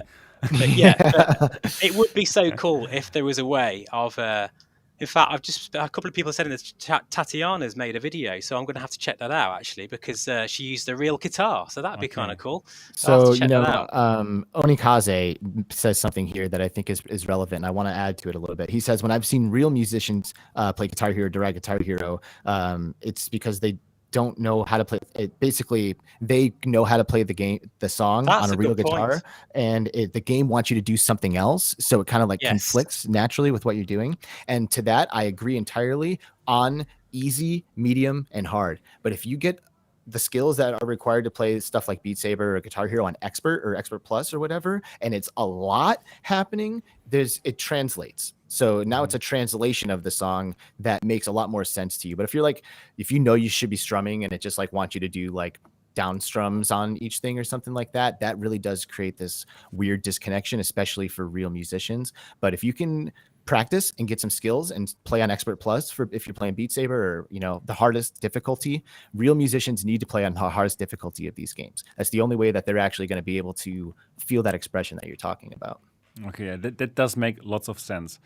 So I was buying this Guitar Hero like a couple of years back you want to play guitar, don't you, Seb? You're actually I do. I'm learning it. Yeah, like with an app and stuff. Yeah, I'm a total beginner, cool. but I love it. I love it. Yeah, Yeah. So my biggest dream is really to be on a stage to play the guitar and get the people crazy, and then to destroy the guitar. Like, you've got to come to one of my gigs, Seb. You can totally do that. Okay, I can destroy guitars without a problem, but I would love to play it before and then destroy it. Yeah. So I like punk rock and all the rock stuff. So I really want to make this happen in my lifetimes. So yeah. Let's see. Probably you can help me make this happen, Steve, somehow. Yeah, all you need to know is about 3 chords. You know most of the rock songs, at least the sort of rock and roll songs out there, so you'll be fine. Yeah, for punk rock, that's totally fine, I know. Cool. So we can make it happen. I have one more observation about this game, that it only shows how great the hand tracking is on of the course. Right? Oh, yes. That's very true. You're right. Yeah. Why we don't have it on PC? On PC, yeah, you're right. On PC, this game is also going to come out on Steam VR, and then actually you will need the Valve Index controllers. Yeah, but this is crazy. It's the first time that I would use it. The first time. Yeah, but I mean, like, PC is so much more powerful. It should be even better at at this hand tracking, right? Right. I feel you. I see where you're going with this. You're The like, why is Vario it the VR3? Quest that's able to deliver this? Exactly, Why isn't something on PC able to do that? The Vario VR3 better has cameras. Okay. Also, I think it's worth mentioning that the artists that they've collaborated with on Unplugged are insane. Like really, really popular artists and songs, like stuff that you hear on the radio, which is something that it took Beat Saber like years to accomplish. Okay, I'm ready to play this game. So I might give it a try just for the hell of it. When is it going to come out? Wait, let me check it out. Do we know? October 21st. I think the hand tracking on the Quest has got better since the last update. I really do. It's got they've done something to it, because I tried the Vario VR3 hand tracking out, and I thought that was absolutely astonishing. It was so smooth. Yeah, it's the Ultra Leap. And I used to think that the Quest was just that. I mean, I wasn't able to tell until I had those 2 headsets back to back. But now, after some sort of software tweaking, it really is exceptional. I mean, I heard some information that they had the 60 hertz mode, like that could be enabled, right? Isn't that for the hand tracking? I'm not sure. It feels smoother. It definitely does. It's not just a placebo thing. It might be, but I just don't know. The hand tracking from the Quest is just magic, because they're just using regular cameras to make it happen, right? It's unbelievable. Very cool. This technical feat is really magical. So Oculus is doing lots of magical things. I must admit it. They are the king at software. They are doing a great job. Really, it's fantastic. Can't deny it. Can't deny it, right? And the air guitar version will be better on Quest. For sure. Right? I'm sure it's going to be amazing. Let's see. Because of hand tracking, right? You're right. I might try it on the Pimax, actually. That'd be quite interesting, wouldn't it? I don't know if it'll be any different, but the hand tracking module on there. Right. Right. No idea. Let's see. Yeah, anyway, it's going to come out on 21st October, Unplugged. I am all hyped for it. I'm looking forward to play it, and I will totally try it out. Because it's so much easier to master these games than to master the real guitar. I have to find out. I think it's harder. I can totally destroy it, but anyway, not play it. Okay. Anyways, now let's get to our next topic. And I know some people in the chat were waiting for that topic a lot. Now we're going to talk about these here. And these here are new controllers or renders. I'm not sure how far they actually are with developing these. So this is a picture that DecaGear has tweeted on their Twitter account. And what we can see are completely redesigned controllers. As we know, Deca, they have told us about their DecaGear 1 virtual reality headset, a headset that has the same resolution like the G2, the Reverb G2, a headset that has mouth tracking, facial tracking for games like VR chat, a headset that also even has wireless capabilities, being able to play Steam VR games wirelessly, and that all for a price tag of $450. Now, DecaGear want to come out with this actually in this year. When they first came to the scene, they said, okay, we're going to make this happen until May. But actually, at that time already, they said, probably not going to happen. They were pretty honest from the beginning. Probably you remember my interview with the team. They said, okay, now they have so long lead times because of all the Corona shit that is happening. And they already said, okay, not going to happen in May. And yeah, they had to postpone it. And now they came out recently with some new news, and they said, okay, you can pre-order it right now, and then you're going to get it next year in Q4 next year, 2022. Wow, long time to wait for this headset. And other headsets are coming out too. Going to be really, really tough for them. And now we hear something new from them, and we see those controllers. And what strikes me personally about those controllers, other than that they look really sleek, they look fantastic, they don't have that kind of tracking ring anymore. Before, they had a tracking ring just like the Oculus Touch controllers had, or like the Reverb G2 controllers had. But that tracking ring is now completely gone. We still have here this kind of straps in order to have them connect with your hand. And also something that is new are these kind of orbs, I would call them, and they are here at the bottom of these controllers. Totally new design. No idea if they have also changed the tracking mechanism. It seems like they changed it because we don't have these tracking rings anymore. It looks completely different now as compared to before. And yeah, I would like to ask your thoughts about it. Simplex, what are your thoughts about this controller? It looks really original, and I'm wondering if this tracking, if this orb is like this, is this instead of the tracking ring. Yeah, right? could be, right? But is it? Would it still work? Is it still like optical? But how else would they track it? I mean, you have to track volume. You have to have multiple points, right, to be to be precise. It's really surprising. That's really surprising. Totally. Maybe it's some kind of magnetic, tracking, because I know there's something like that. That could be. Right, magnetic tracking. I do have like a magnetically tracked headset. It's the Pico Neo 2, which was using this kind of magnetic tracking. It was okay, but it was not as good as optical tracking. It was not as good as G2 or Quest 2. So that would be strange. Or they have found a technology that is perfect and they're using it right now. Yeah, I like that they have analog sticks and they keep the same layout. That's also, I'm glad we finally got like a universal, button layout for VR controllers. And I agree. VR2 is going to have the same, so we have like the standard. I like the standard too. For Pancake games, so that's great. Yeah, you're right. That is really good. Do they have finger tracking, yes. Index? Okay. Well, they had. The original one had finger tracking like the Index, same stuff. So probably here it's still the same. Could that be tracking? Could that be lighthouse tracking?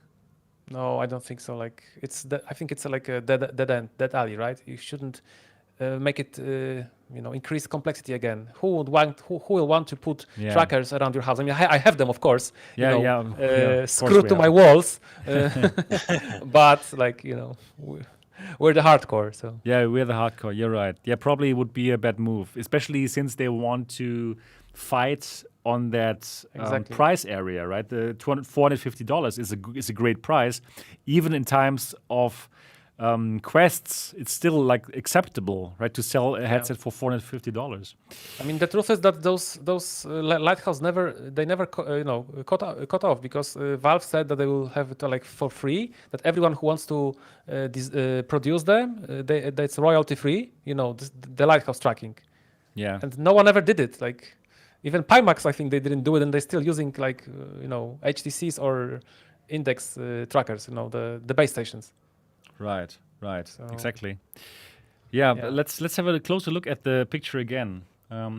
What about this menu button? It looks a bit more than just a menu button. Could that also be like a thumb? It looks like a recess to me. Yeah, exactly, like a hole. It looks a bit like a hole. I was thinking probably this could be something like a trackpad as well. So you can click it, but also it would register where your thumb is moving. It does not look like a button. I mean, the only thing I can think of is that must they be wanted a menu button. Yeah, I guess. I don't know, man. That does not look like a button to me. It looks like a hole. And the only thing I can think of is maybe they wanted to have, on the touch controllers, when you put your thumb on the thumbstick, there's an animation, moves over a little bit. Maybe it's like a sensor, so it knows where your thumb is and can move it.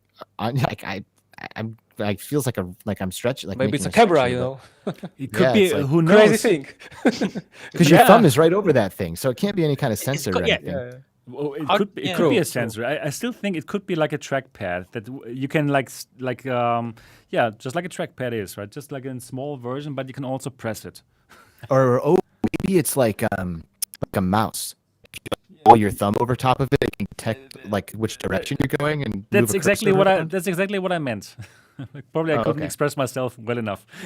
like something like which is touch sensitive. Yeah, you know how like laptops used to have that like little button in the middle of the keyboard that you could like touch with your thumb or your finger and like move it around, and it would move the mouse on the screen. It was like a little like a pencil eraser that stuck up, and you could use that to kind of have a cursor. The ThinkPads had those. The ThinkPad. They still have it. They still have it. I read a comment, on Twitter on their tweet. Someone said that this is like the balls. This is ball tracking, and that it works. That's reminded me. PSVR has a similar tracking system, right? Yo, the balls. I think Chad is figuring this out right now. Rebel Red Royo says, I've always thought that the menu button was a fingerprint sensor, especially when they mentioned on Twitter you can say goodbye to typing long emails. So if it can register your passwords with your fingerprint, then boom, boom, boom, boom. You just touch your thumb to that and it logs you into stuff. That is exactly what I was wondering. Why did they write, you can say goodbye to typing long emails and passwords? I think you're onto something there, Rebel. I think you're onto something. Really? Yeah, but I mean, how can you? I understand the password, but how can you type a long email using your fingerprint? That's a good point too. that's a good point too.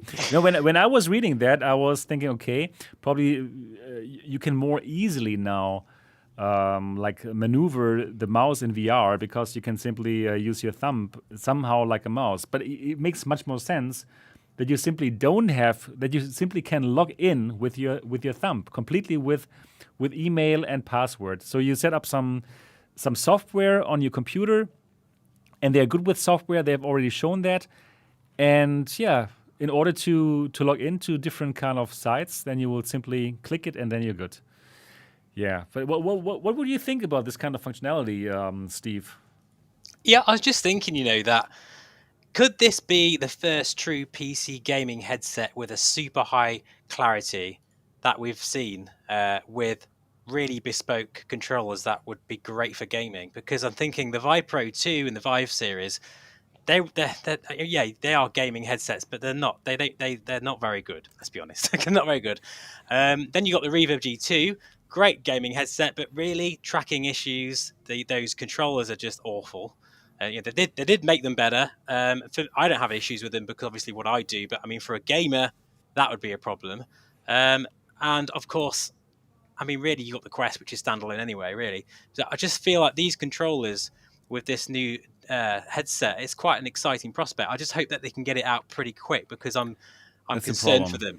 I'm just a bit concerned. I'm also concerned for them. Like I really root for them. I love their spirit. I love it that they're trying to get out hardware, like VR hardware, and to compete against something like Facebook. It's crazy, honestly speaking.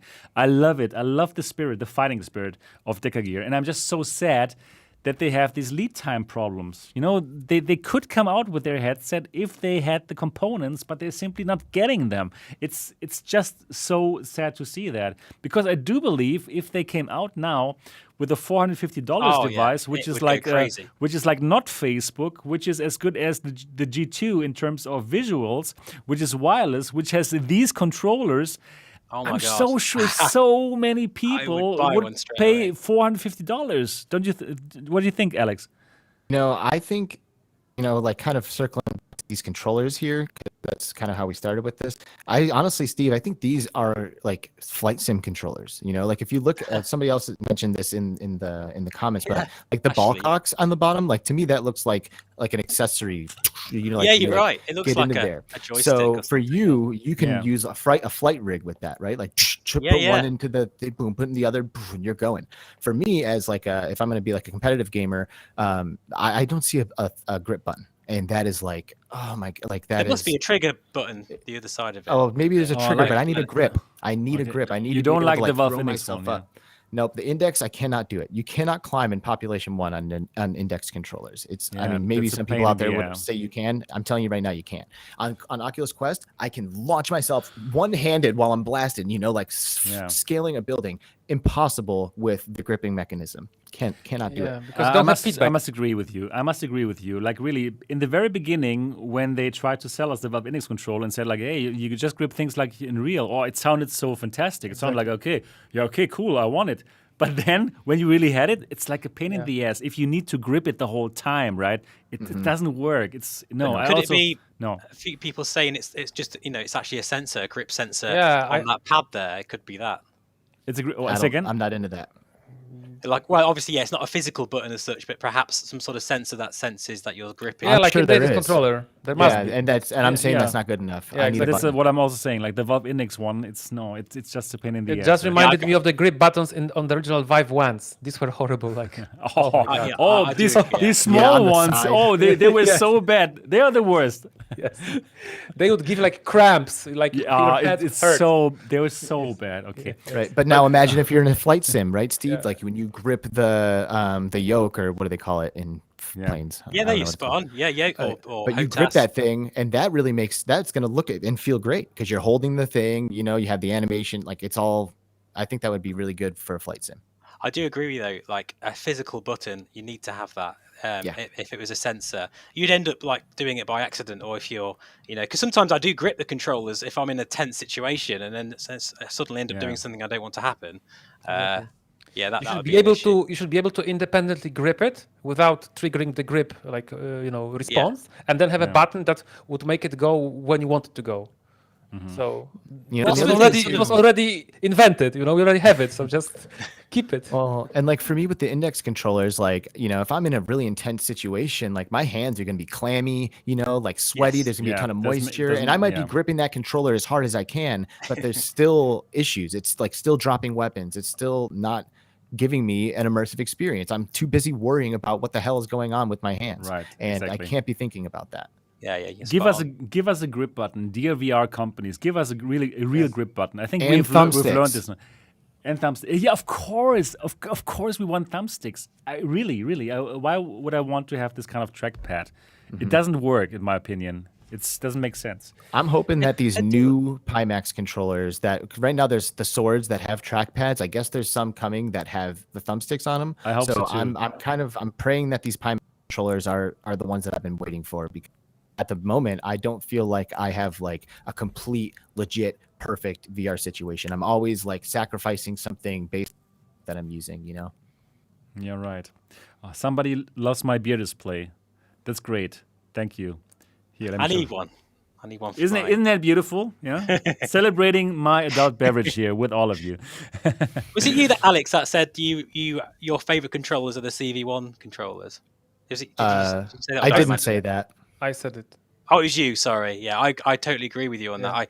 I thought I've got quite large hands anyway, so for me, just the quality of them as well, they just was perfect.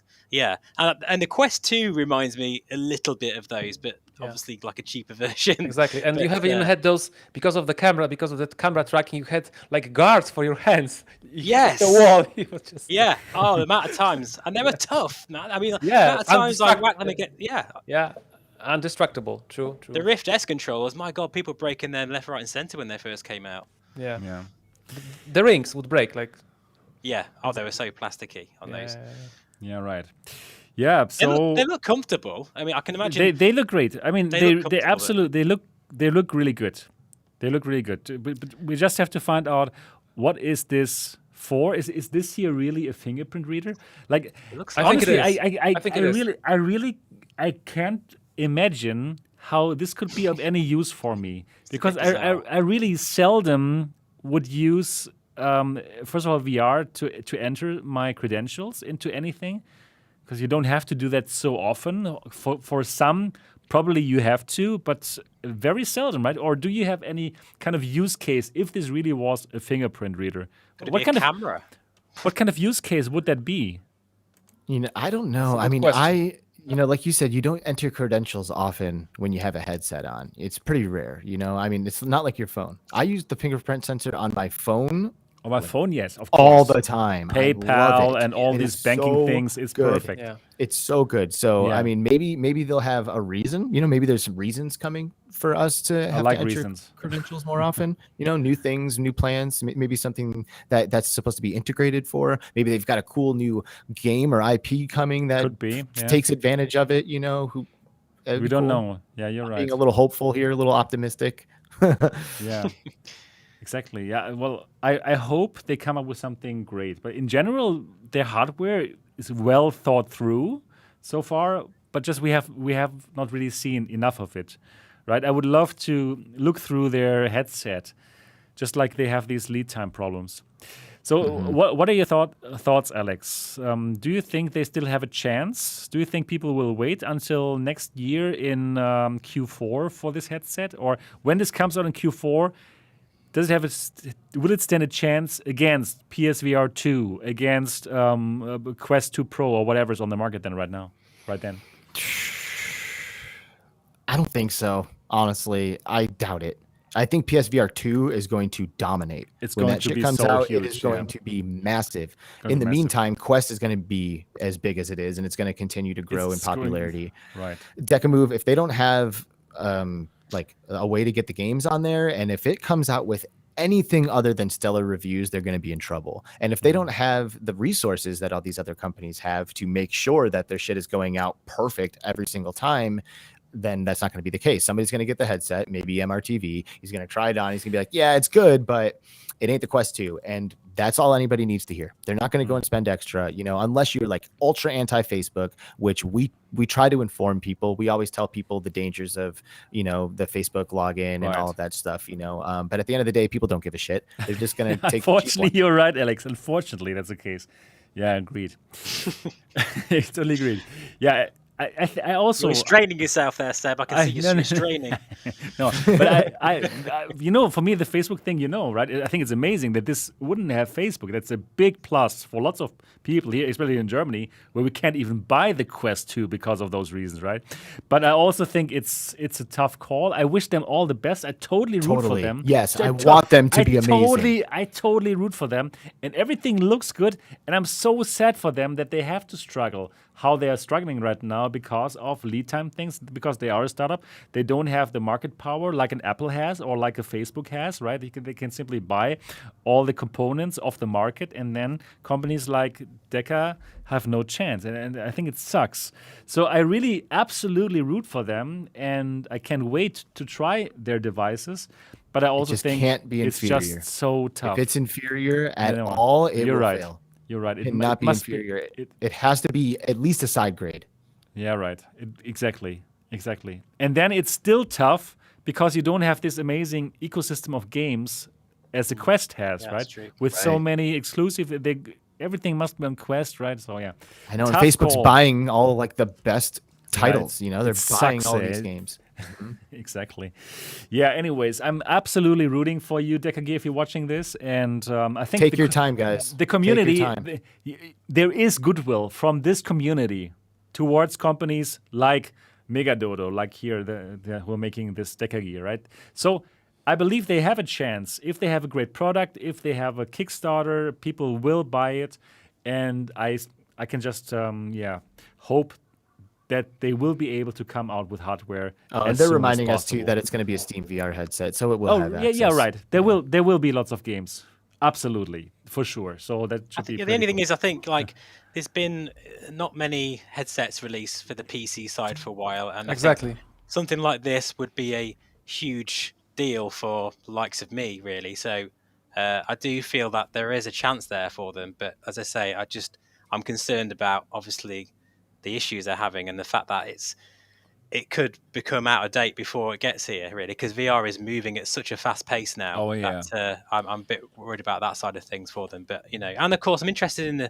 if they're able to get some sort of prototype together so they can just show, just them out to a few YouTubers, just to show what it's going to be. They just wanted to get some hype up, Yeah, they wanted to, but they have not. They couldn't do it, right? We wanted to see this kind of blogger version, they call it, and send it to people like me and others.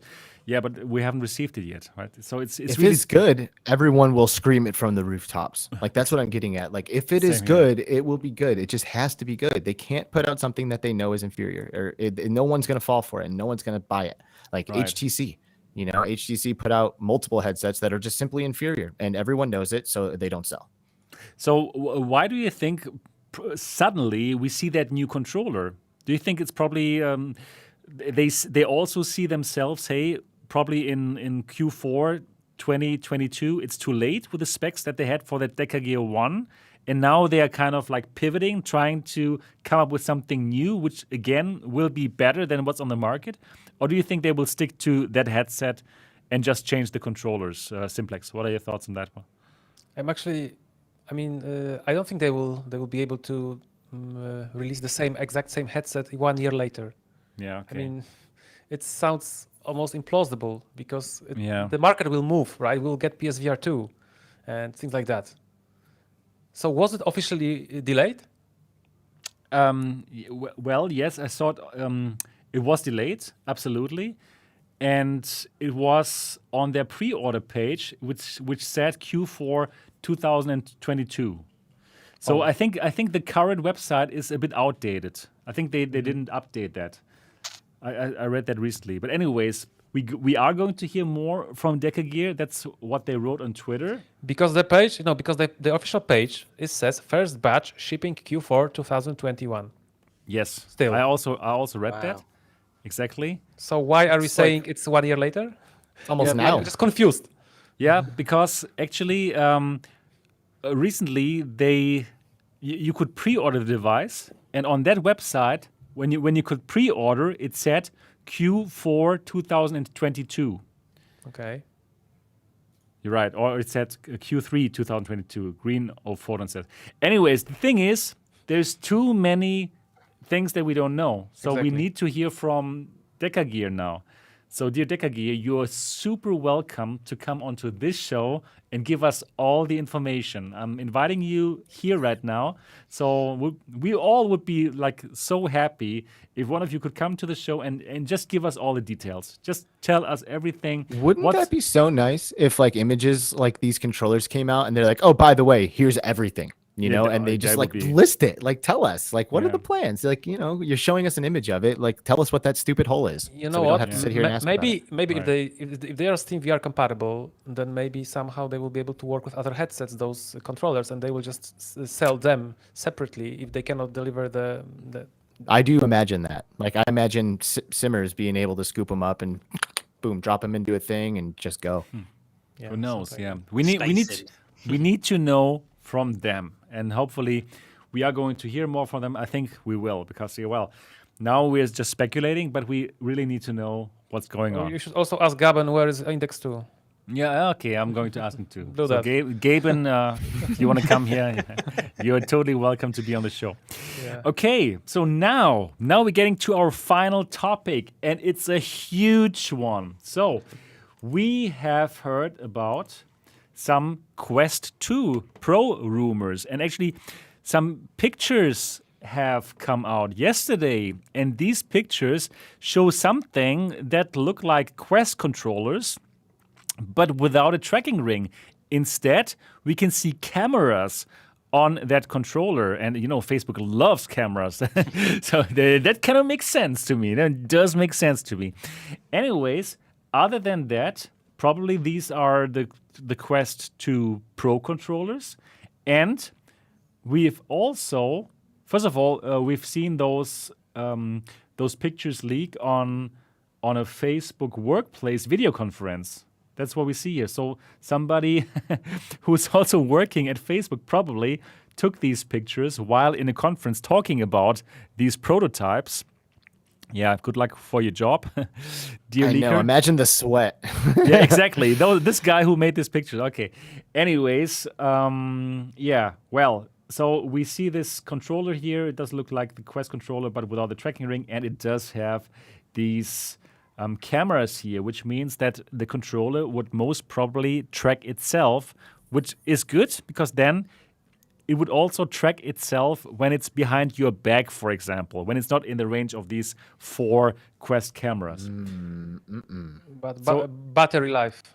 Yeah, battery life would be totally different. It would not. It probably wouldn't be like the battery life that we have right now. Like now, it's like witchcraft. Yeah. How long? Even if it was half what it is now, I'd still be fairly happy. It would still be good. Yeah, it would still be good. Let's hope Facebook's hand tracking isn't good enough to identify this guy by his hands. He should be more careful. Yeah, exactly. This is going to be tough. I think it looks a little bit bogus though. It doesn't look very professional. Like looks like he's in his room. He's got a hoodie on. Yeah, but and it hoodie just looks on like hoodie's I okay. don't know. I mean, we are in the age of video conferencing from remote working. So Exactly. Hoodie is okay for Facebook. Absolutely, that's no problem. No I dress think that code at looks Facebook. really legit. Yeah, Like me too. I'm pretty convinced by these images. I absolutely think so too. I also think so. I'm not sure. Quite honestly, I'm not sure either way really on this one. It doesn't look that realistic to me, but I'm sure it is. It just doesn't look like it from these pictures. Just like someone's just drilled a hole through their Quest, took the ring out, put a little camera in, and gone, I know, we'll do that and call some.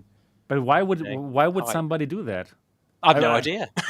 But that's a deep conversation, man. I don't know if we want to go down that rabbit hole. Yeah, but people can create very elaborate hoaxes. Yeah, really. you're right. You're right. But I honestly don't think that this is a hoax. Really, I don't think so. Not me either. And also, especially since now they're selling out the Quest 2, right? At the moment, there is this kind of buy an Oculus Quest 2 this week and get a second $400 off, which means like now it's going to cost like $199 for a second Quest 2, which is like an insane price. So they're just getting rid of them. They're just getting rid of the Quest 2s. Quest 2 is dead. I've now pronounced it dead. Oh God.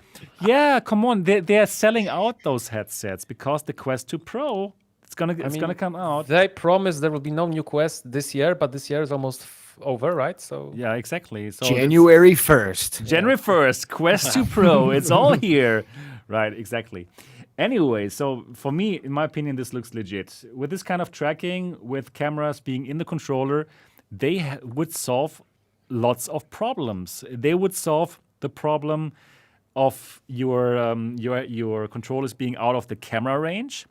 They would solve the problem of like one controller being in front of the other, right? Like this kind of problem.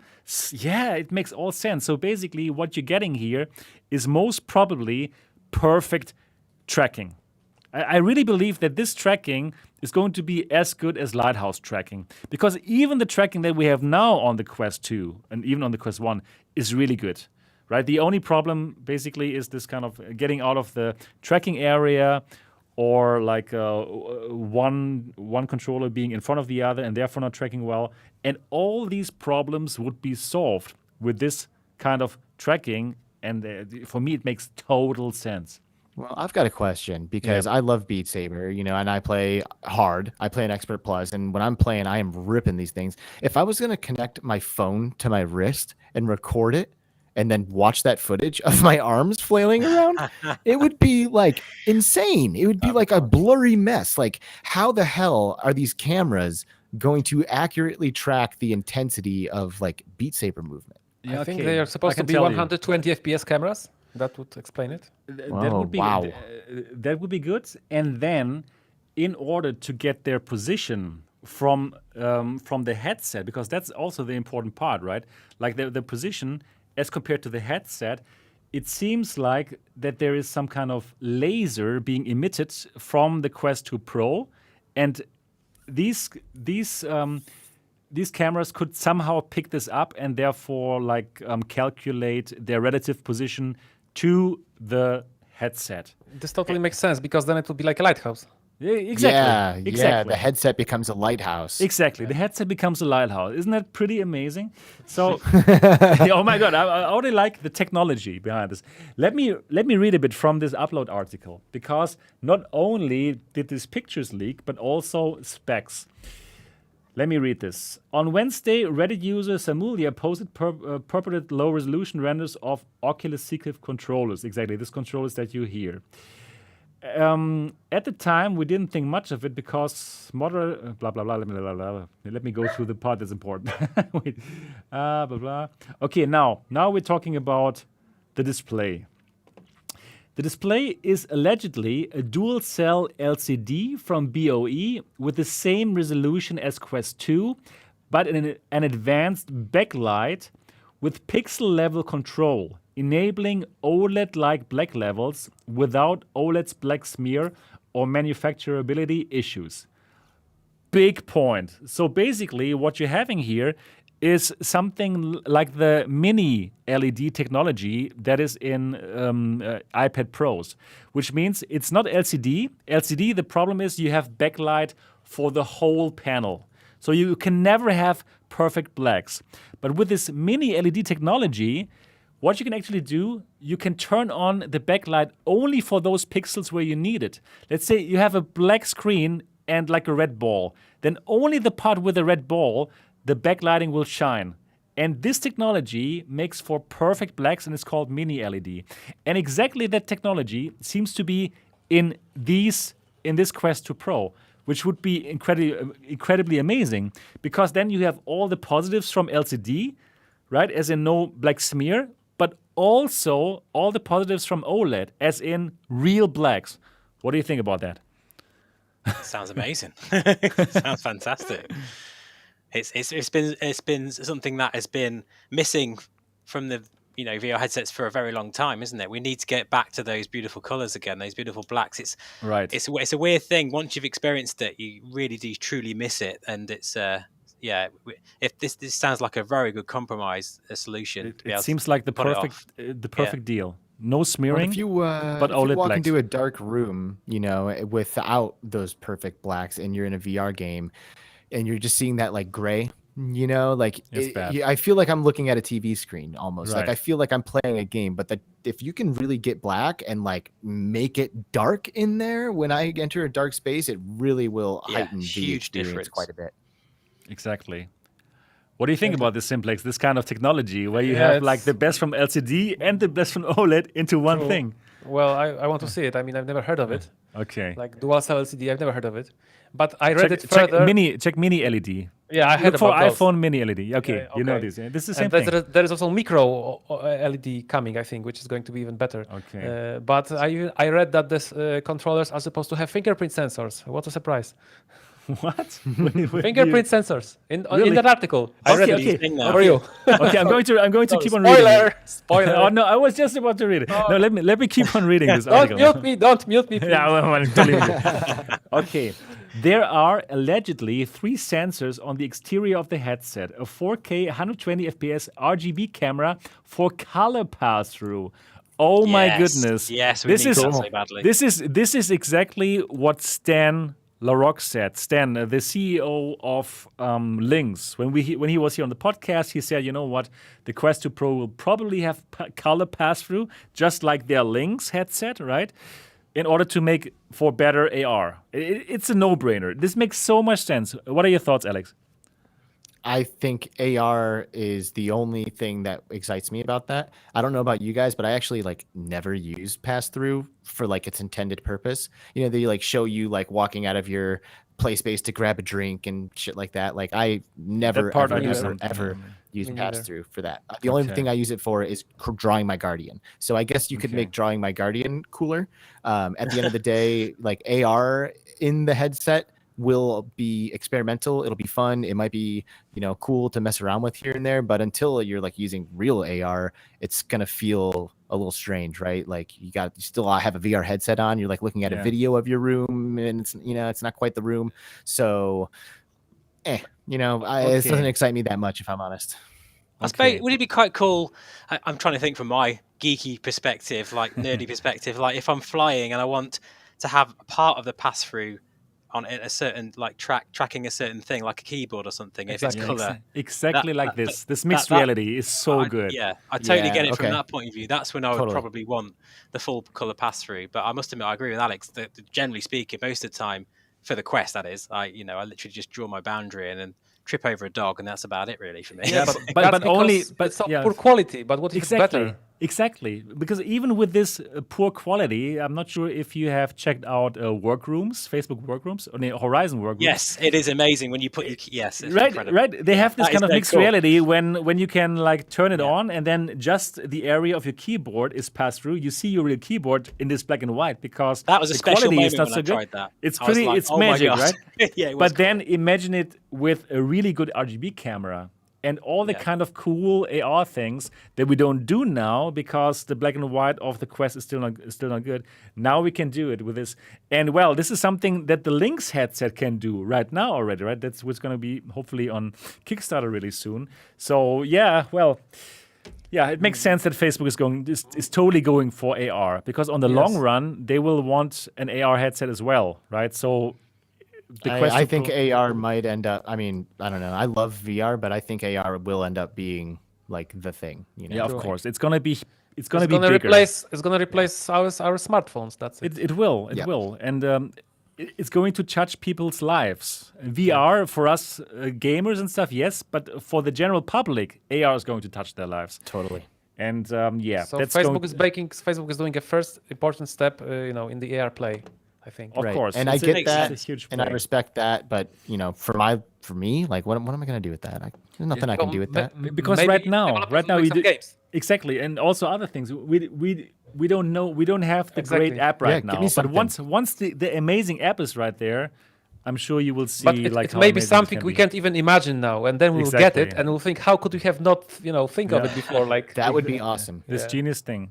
Exactly. So let's see what else this can do. Okay. So RGB camera for color pass-through and mixed reality makes sense. And 2 side-facing 1K near-infrared 120 FPS cameras with laser constellation projection. Exactly the same technology like your Valve Lighthouse system, projection. This side-facing sensor system is listed as used for head tracking, hand tracking, and controller tracking. That's important. And as with the later screenshot leaks, the controller was said to track itself using onboard IR cameras. The use of laser constellation projection could suggest that the controller location itself relative to the projected pattern, which the headset knows the position of and so can translate into its own coordinated space. Simulia also claimed the controllers as having precise finger position sensing, triple haptics, main trigger pinch, and a fingerprint sensor. I don't get the fingerprint sensor. This is going to be the new thing now, isn't it? It's a new thing. It's a new thing. From this day forward, literally. So what about this? They're trying to like get this metaverse shit going. What if they start like opening stores? And you could like buy NFTs or something like that. Right, and in order to make a purchase, you need to use your fingerprint on the controller. Probably. Or if more people can use the headset, just give someone the headset. He just touches, and then he touches it and it charges his profile. Exactly, it's his profile immediately. Okay, yeah, that makes sense. That would make a lot of sense. Also, it would give Facebook lots of our fingerprints. Of course. Which is what they need. Yeah. They would never do anything bad with it. Never. God, we're so they would never give the police access to all their fingerprint database. Never. Oh shit. I think you have to start. I think you can make a business. Like, this is my idea. I can like giving it to the world. Start producing fake fingerprints. Exactly. For people and like use them to play VR. Exactly. No. Damn, I don't want Facebook to make this. And like you I will forget give DecaGear all my money. Yeah, and then one day you forget to put them on, and they got you. Exactly. Yes. Okay. Just takes one time, doesn't it? Exactly. Okay. Sebastian Ang, he has just signed in, and he is in Dortmund, Germany. Okay. Oh, damn. They would know who you were from your biometrics without the thumbs, without the fingerprint. They would know from your head movement and hand movement. They've already got you. And from my Facebook login. Yep. True. It's easier. Oh my goodness. This whole fingerprint sensor in VR is becoming a thing. And we found out in season 2, episode 9 of the Next Dimension podcast. This is crazy. Yeah, probably in a few years we all think this is as normal as having the fingerprint sensor on the phone. At one point I also thought, on the phone? Why do they want the fingerprint sensor? But now there is no phone without fingerprint sensor. Yep. Right? Because it makes so much sense to best. so easily log in. It's great. I can't stand God. Who's got the fingerprint sensor that has it on the actual screen? I can't stand those ones. I have it. I have that. Does it actually work okay? Because all the works. phones I have it and I love it. It works perfect. Yeah, I prefer the actual hardware But mounted what ones on the phone? side. What phone do you have? Because it depends on the phone. Xperia 5. Okay, Mark maybe II that's or why. something. Yeah, Because- it has it on the back. On the side. I really like that. But my Samsung Okay. phone, the S10 or whatever it was, I can't remember what it was now. But it literally took an age. I'd just press my finger on it. It'd take ages. Because to they are register my using fingerprint. they're using poor variant of this technology. I have OnePlus 7, I think, and it works like a charm. Yeah, for me too. It works perfectly. You I just like touch yeah. it, and immediately it works. Really. And in this Wow. case, it's actually a hardware, an actual fingerprint sensor actually within. So it'd be pretty damn quick, wouldn't it? It'd be like instant. Yeah. Yeah. Wow. Yeah. Wow. This is. Does it say anywhere, Seb? Please tell me in that what you're reading now. It says it's going to have a dedicated display port. No, oh, never mind then. No. Oh yeah. But I so wish. Right. Yes, totally. It wouldn't even cost that much if they're doing all this fancy stuff.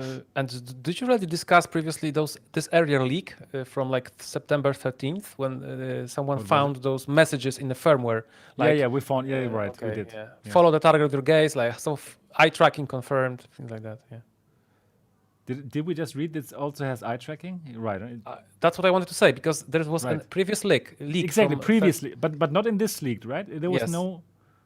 Was there? I'm just rereading it. Okay. This.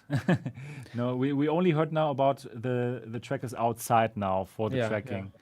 But I think eye tracking is basically confirmed. I mean, I also think it should have tracking. I like that when he was asked about maybe a Rift 2 one day, he was like, maybe one day. He didn't say no. Okay. Yeah. What would you think about this kind of headset? Do you think it would be successful? What a funny question. Of course, it's going to be successful. Are you kidding me? price. For me, it wouldn't. I would be very happy just with my standard sort of peasant Quest version. I wouldn't. This doesn't tempt me at all personally, especially with all this fingerprint stuff going on and cameras, extra cameras. Don't really like that. So I'd just stick with my bog standard version for me personally. You wouldn't go for it? You Not would really. also- Not. Come on, honestly, you're going to buy all the headsets as well now, just like me.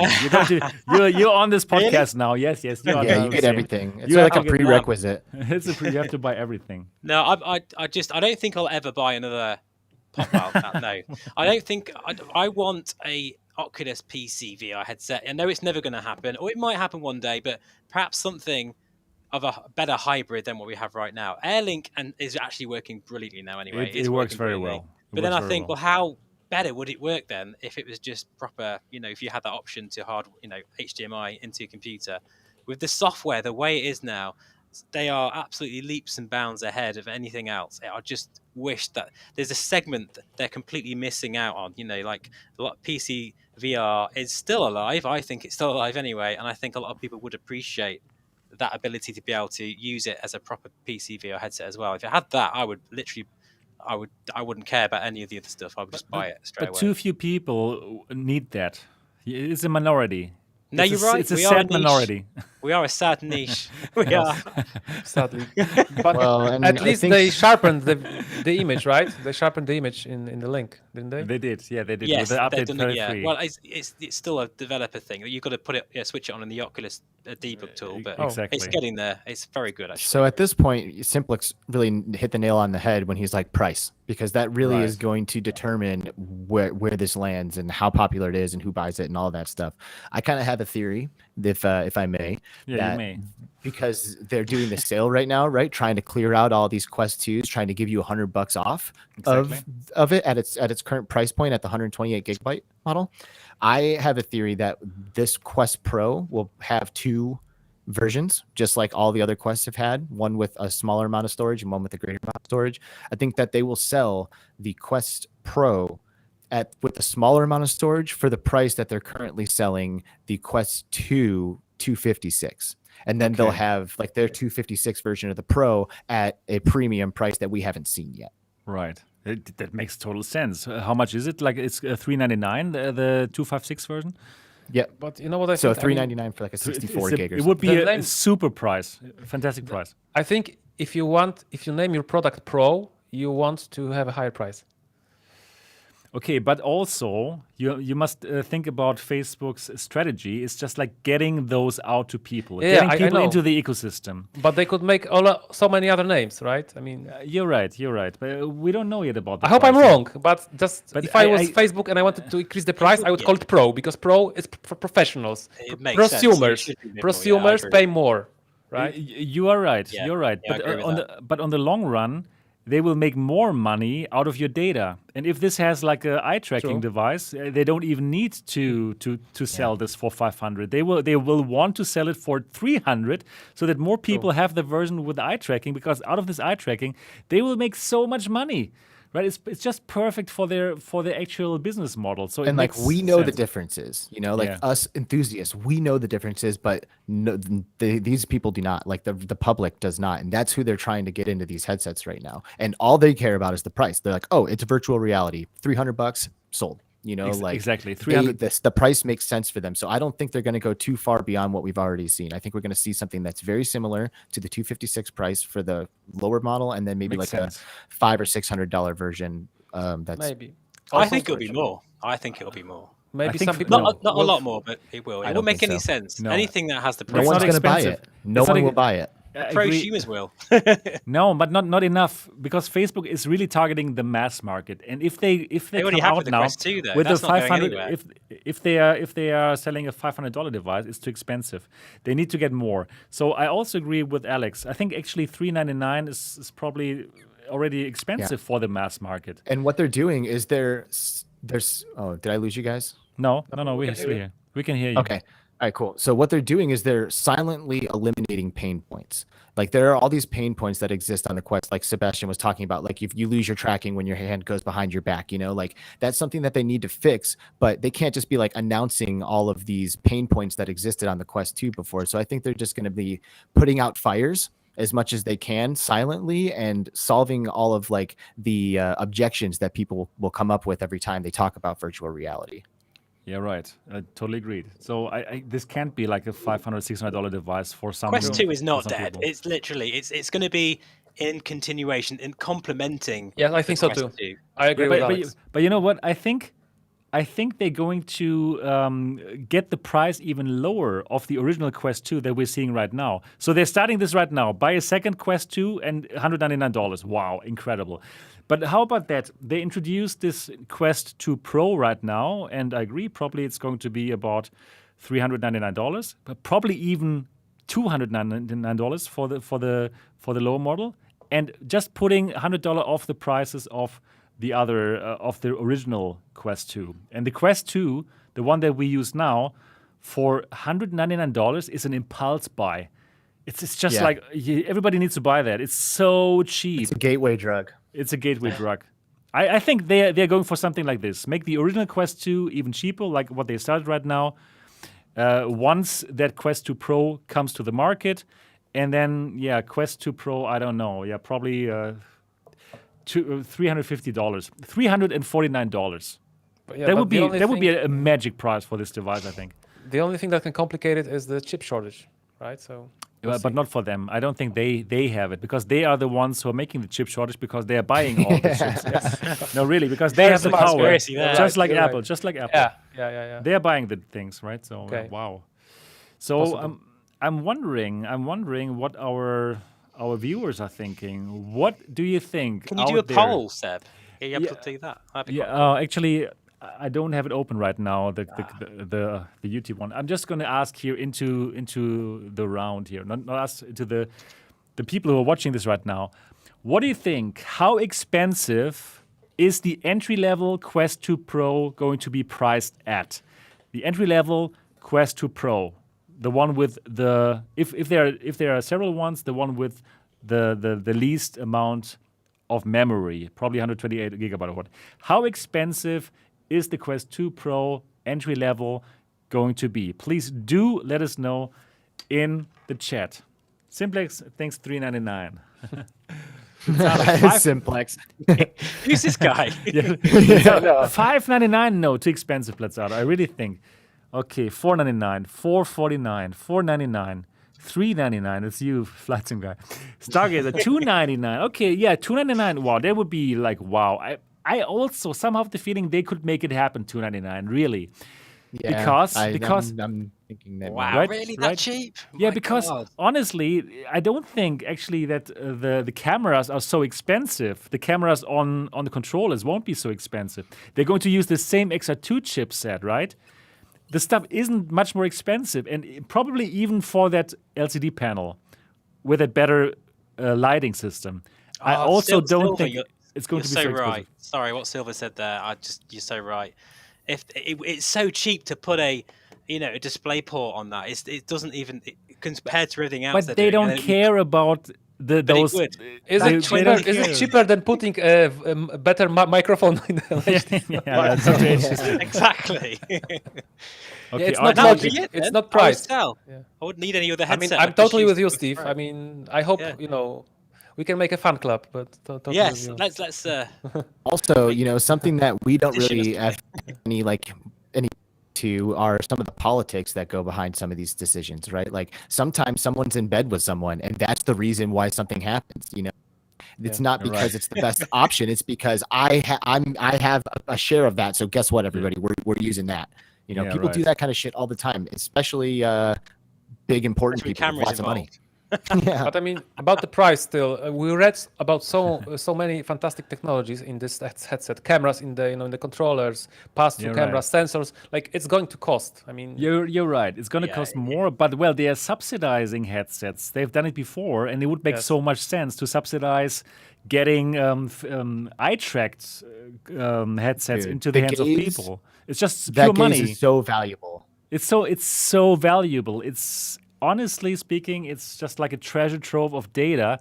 With that, they can make so much money. So it makes sense to subsidize it. Yeah, and it has the same chip and stuff. So I really think they don't need to get this out for $500. It's going to be Because- comparable, I think. Yeah. Wow. but I That's mean, interesting. there's Exciting, nothing right? stopping them from having different price ranges. So people, they can sell the old Quest at $399 or $299, and then have more price ranges because someone will always buy it and they will earn more. They will earn both. They will have profit from both tracking, from both the data, and from Yeah. selling it. So why not Right. both? If you can have Why not both, both? exactly. That Because also people does make don't sense. jump unless they see the right price, dude. There's like a threshold. Yeah, people that's what I have. said. like- You have. That's it's why I like- said you have price ranges. Someone looks at the Pro and says, "Oh, well, it's expensive for me." Well, but we have this cheaper one for you. Just like Yeah, make but you already the got whole no, range. but But they need to sell VR. They need the They already have. experiences that people have. No, they have, and I think there's still tons of pain points that exist on the Quest 2 that But this not for Pro most is going to people. fix. I think this obviously not got to the mainstream yet, but it's damn well close. And they've got people hooked in. So now you give them another Pro version, and a lot of people go, "Oh, okay, I Yeah, really they will- enjoy my yeah, Quest. we There's will a all Pro buy it." version there. I'm going to buy that." And Of most people course. probably will. A lot of people will. Just like a phone. I Like mean, you have people are your- not rational. Sometimes they will buy a more expensive one because they will hope it will be better. Yeah, of course. I do that all the time. Yeah. But we are See? we're enthusiasts. What they are looking at No, is no, the people there at Walmart. Those who will just buy it like this. But sometimes I go to the store, like maybe it's just my anecdata, but I buy the most expensive ham because I'm hoping it's the best. I don't have time Pro to ham. compare them. Yeah, I mean like Pro ham, exactly.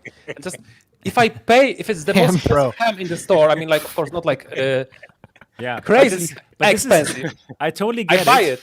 Yeah, I get it. But ham is already mainstream. Okay, true. You Yeah, know? everybody likes ham. And You can't argue that. can you but really? And- VR is not.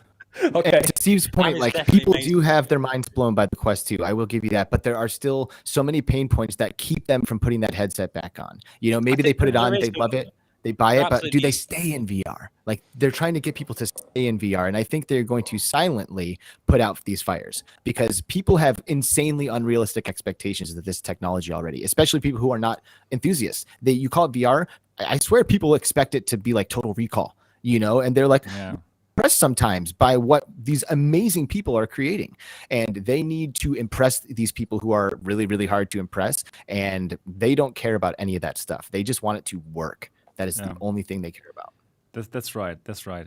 Like one pain point that I would hope that they would address it is the Quest 2, as it is now, is still front heavy. I mean, for us, no, because we have already all this kind of head straps and stuff, right? So I would be happy if out of the box, it already came with some good head strap. Yes, they would make the thing better, and probably the battery in the back so that you have more balance and longer playtime than 2 hours. I mean, we have already like modded our Quest, right, with batteries and like PSVR style headsets. It's good already how we have it. Basically, but if it already. Yeah, right. If it That came shit isn't free. Yeah, exactly. You're right. If it came out of the box with all the good stuff, that's something that I would hope. Yeah. Okay. Yeah, because I mean, somebody buys a Quest right now. The head strap, in my opinion, is unwearable. The facial interface, in my opinion, is unwearable. You have to there's add more money to $35 it. for the facial interface. There's $50 for a head strap. Like, boom. I was so shocked the first time I got a video of my first reaction to the Quest, and literally I didn't have it on for more than 5 minutes, and I was like, "This is so uncomfortable! My God, this is awful." And then now obviously I mean that's what they needed to do to go down with the price. So it even shows that even Facebook has some kind of threshold where they cannot go lower with the price. You're right. When they start just cheapening out. You're right, but you know what? It's just like a genius way to do what they have done, right? Like sell this basic model, which is super cheap, and then tell people, okay, if you want more, just buy the head strap or what. It's genius. The whole thing, genius. They have really done an amazing job. I tried the Elite battery strap, and actually, it's not comfortable for me. Can you believe it? Oh, really? Wow, I can't believe it. I couldn't believe it. I have to use the Franken-Quest. I have to use my old, deluxe audio strap. I know, but that's also good. That's the best. It's still the best, right? But I was really disappointed that for me, for my head, this bald head here, it's not compatible. So I don't know why. Really, it's shocking. Yeah, we're all so different. That's still something that strikes me, right? Something that I think is super comfortable. Yeah, you won't like it. We need to get. It's like with the controllers. There should be at least 3 variants of controllers, like small hands, medium hands, large hands. Like. Yeah, you're right. Actually, that would be amazing. Yeah, because it's like I think we've said before. I mean, God, we're all so different face shapes, IPD. It's crazy to get that perfect, really. VR headset, and that's why we've got all these different, obviously, straps and things anyway, and foam pads and things. But I think the Quest 2 for me was the most uncomfortable headset I've ever worn. Literally, the Quest 2? When out of the box. Now it's great. Now it's good. Yeah, right. Wow. But that's obviously spending more money on it. I love our hobby or our passion for VR. Isn't it fantastic? We can talk like for 2 hours for 2 hours and 30 minutes now, and it feels like we have just started to talk about it. We could even go on and on and on, but we have to stop it right now. It's already too long. So I just want to say thank you to you for joining the podcast, Alex and Simplex. It has been amazing. I love today's show. Right? What do you think, Steve? It was amazing, right? Honestly, please, guys, come back. As regular as you can, really, because it's just great to have such knowledge. Really, a different sort of take on things. It's really, it's been an absolute pleasure. It was a super pleasure. Did you also enjoy it? Oh, I knew I would enjoy it. I'm so glad that I finally managed to be a guest on your podcast, because you're doing great thing here, and really, it's an honor for me. Perfect. Mm-hmm. Yeah, absolutely. I live for this stuff, dude. This is I love it, man. I love chatting with people who share my passions and enthusiasms, and I love hearing new perspectives, because at the end of the day, we are all on the same team here. We are all on the same team pushing VR forward. And I think it's important that we do challenge each other while maintaining respect that we are on the same team, because it's only going to help us get to where we're all trying to go. Exactly. Wow, what a beautiful last word for today's show. So thank you everyone for watching or listening to the Next Dimension podcast. This was season 2, episode 9. And if you enjoyed it, if you're watching it live right now, thank you so much. Please give it a thumbs up right now, and do leave a comment later. That helps with the algorithm so more people can find it. And again, would be so amazing if you would take the 2 minutes to get out your new iPhone 13 or 13 Pro, whatever you have, open the podcast app, find the Next Dimension podcast and the Between Realities podcast, and do leave us a review. That's really the best thing that you can do, and the best way to say, guys, thank you for doing this show every Saturday. Yeah, that's it from us. And now we're looking forward to see and hear you in the next episodes. Until then, bye-bye. Bye. Cat. Yeah, we're still live. We're still online. It's a little cool down that we always do. And yeah, I can just say again, it has been an amazing show. And I can't believe we're talking for 2.5 hours. It's crazy, right? When you're so passionate, it goes like this. And a great guest. Thanks again, Simplex and Alex. You have to come again. This has been awesome. Yeah, I mean, anytime. I'd love to talk with Tatiana and Anthony again. I mean, Tatiana for the first time and Anthony because, I've been on his guest on his show twice. And I like this guy. I like his rants. Oh, man. Wow. Thank you for $20. Thank you so much, Strasak. Anthony is great. And Strasak is actually he's my listener from the podcast. He's a Pole. Okay, he's Pole. Perfect. So, okay, you have to come more often. See? For him to go. Exactly. I told him to do this, Okay, great. Thank you so much. I want to shout it out to chat, man, because that was really 2.5 hours and everyone hung out. Like everyone was here for 2.5 hours. Like that's quite an investment. So thank you guys so much for joining. There were also some of my homies, so thank you guys. Perfect. Yeah, thanks all for coming. Because of course I bragged about this, bragging rights. Bribery. Yeah, you have bragging. Yeah. Bragging. Yeah, it was so good. I love the energy of this, and oh man, Simplex, I totally agree with you. Anthony has to come back. I mean, he was a regular here on the show. I love that. Yeah, right. So he's Anthony, got that kind of entrepreneurialism as well about him. He has this vision, and I just love to hear his rants. Like they're just legendary. Right. Even if I don't agree with him, I still like to listen to him. Yeah, and obviously I also often don't agree with him, but it makes for an enjoyable kind of discussion because everything's respectful, right? It's amazing. Yeah, right. And Anthony's got that radio host vibe, Like I remember hearing like radio hosts growing up on like FM radio stations, and I feel like he is like straight out of that era, Like he could run on his own forever. Like you don't even need to have a conversation with that guy. He's just gonna boom, boom, boom. He could boom. Exactly. He could go 24 hours nonstop live stream, and he would have he would have great topics to talk about, and he would make up the topics on the fly. Amazing guy. So VR 365. You should totally subscribe to this channel as well. So many amazing content creators, right, in our space, and it's like it's really cool. And I also hope to talk to. Sorry for interrupting us all the time. It's my ADHD probably, but I would also like to talk to Tatiana. And we're like neighbors because I'm like between because you're in Germany, she's from Ukraine, I'm from Poland, so it's like I'm in the middle. So it's like I have noticed that the four of us are all in different countries, which is pretty insane. That's cool. So cool. Exactly. Isn't that amazing how this kind of passion for VR connects us and unites us? I mean, we're from completely different places, right? But we talk about this so passionate, and we're like one family, and we don't even care that you're from Poland, I'm from Germany, and here UK and the US. It's just like wow, it's amazing. It is an international community. It really is. Community is truly international, and it's so amazing. Right. Before VR, I didn't care what time zones were or anything like that. Now I have widgets on my phone that show me what time it is everywhere in the world because now it matters because I have people all over the planet who share this enthusiasm with me. It's amazing. Wow. Oh my God. Wow. It's so great that we're still so pumped up about VR, right? And it's still going to get better. Yeah. Okay. But now let's stop this. Thank you so much for watching this. Again, if you have not yet given this the thumbs up, do it now and subscribe to all these people here. Listen to their podcasts and everything. And we're looking forward to seeing you in the next episode. Until then, bye-bye. Take care.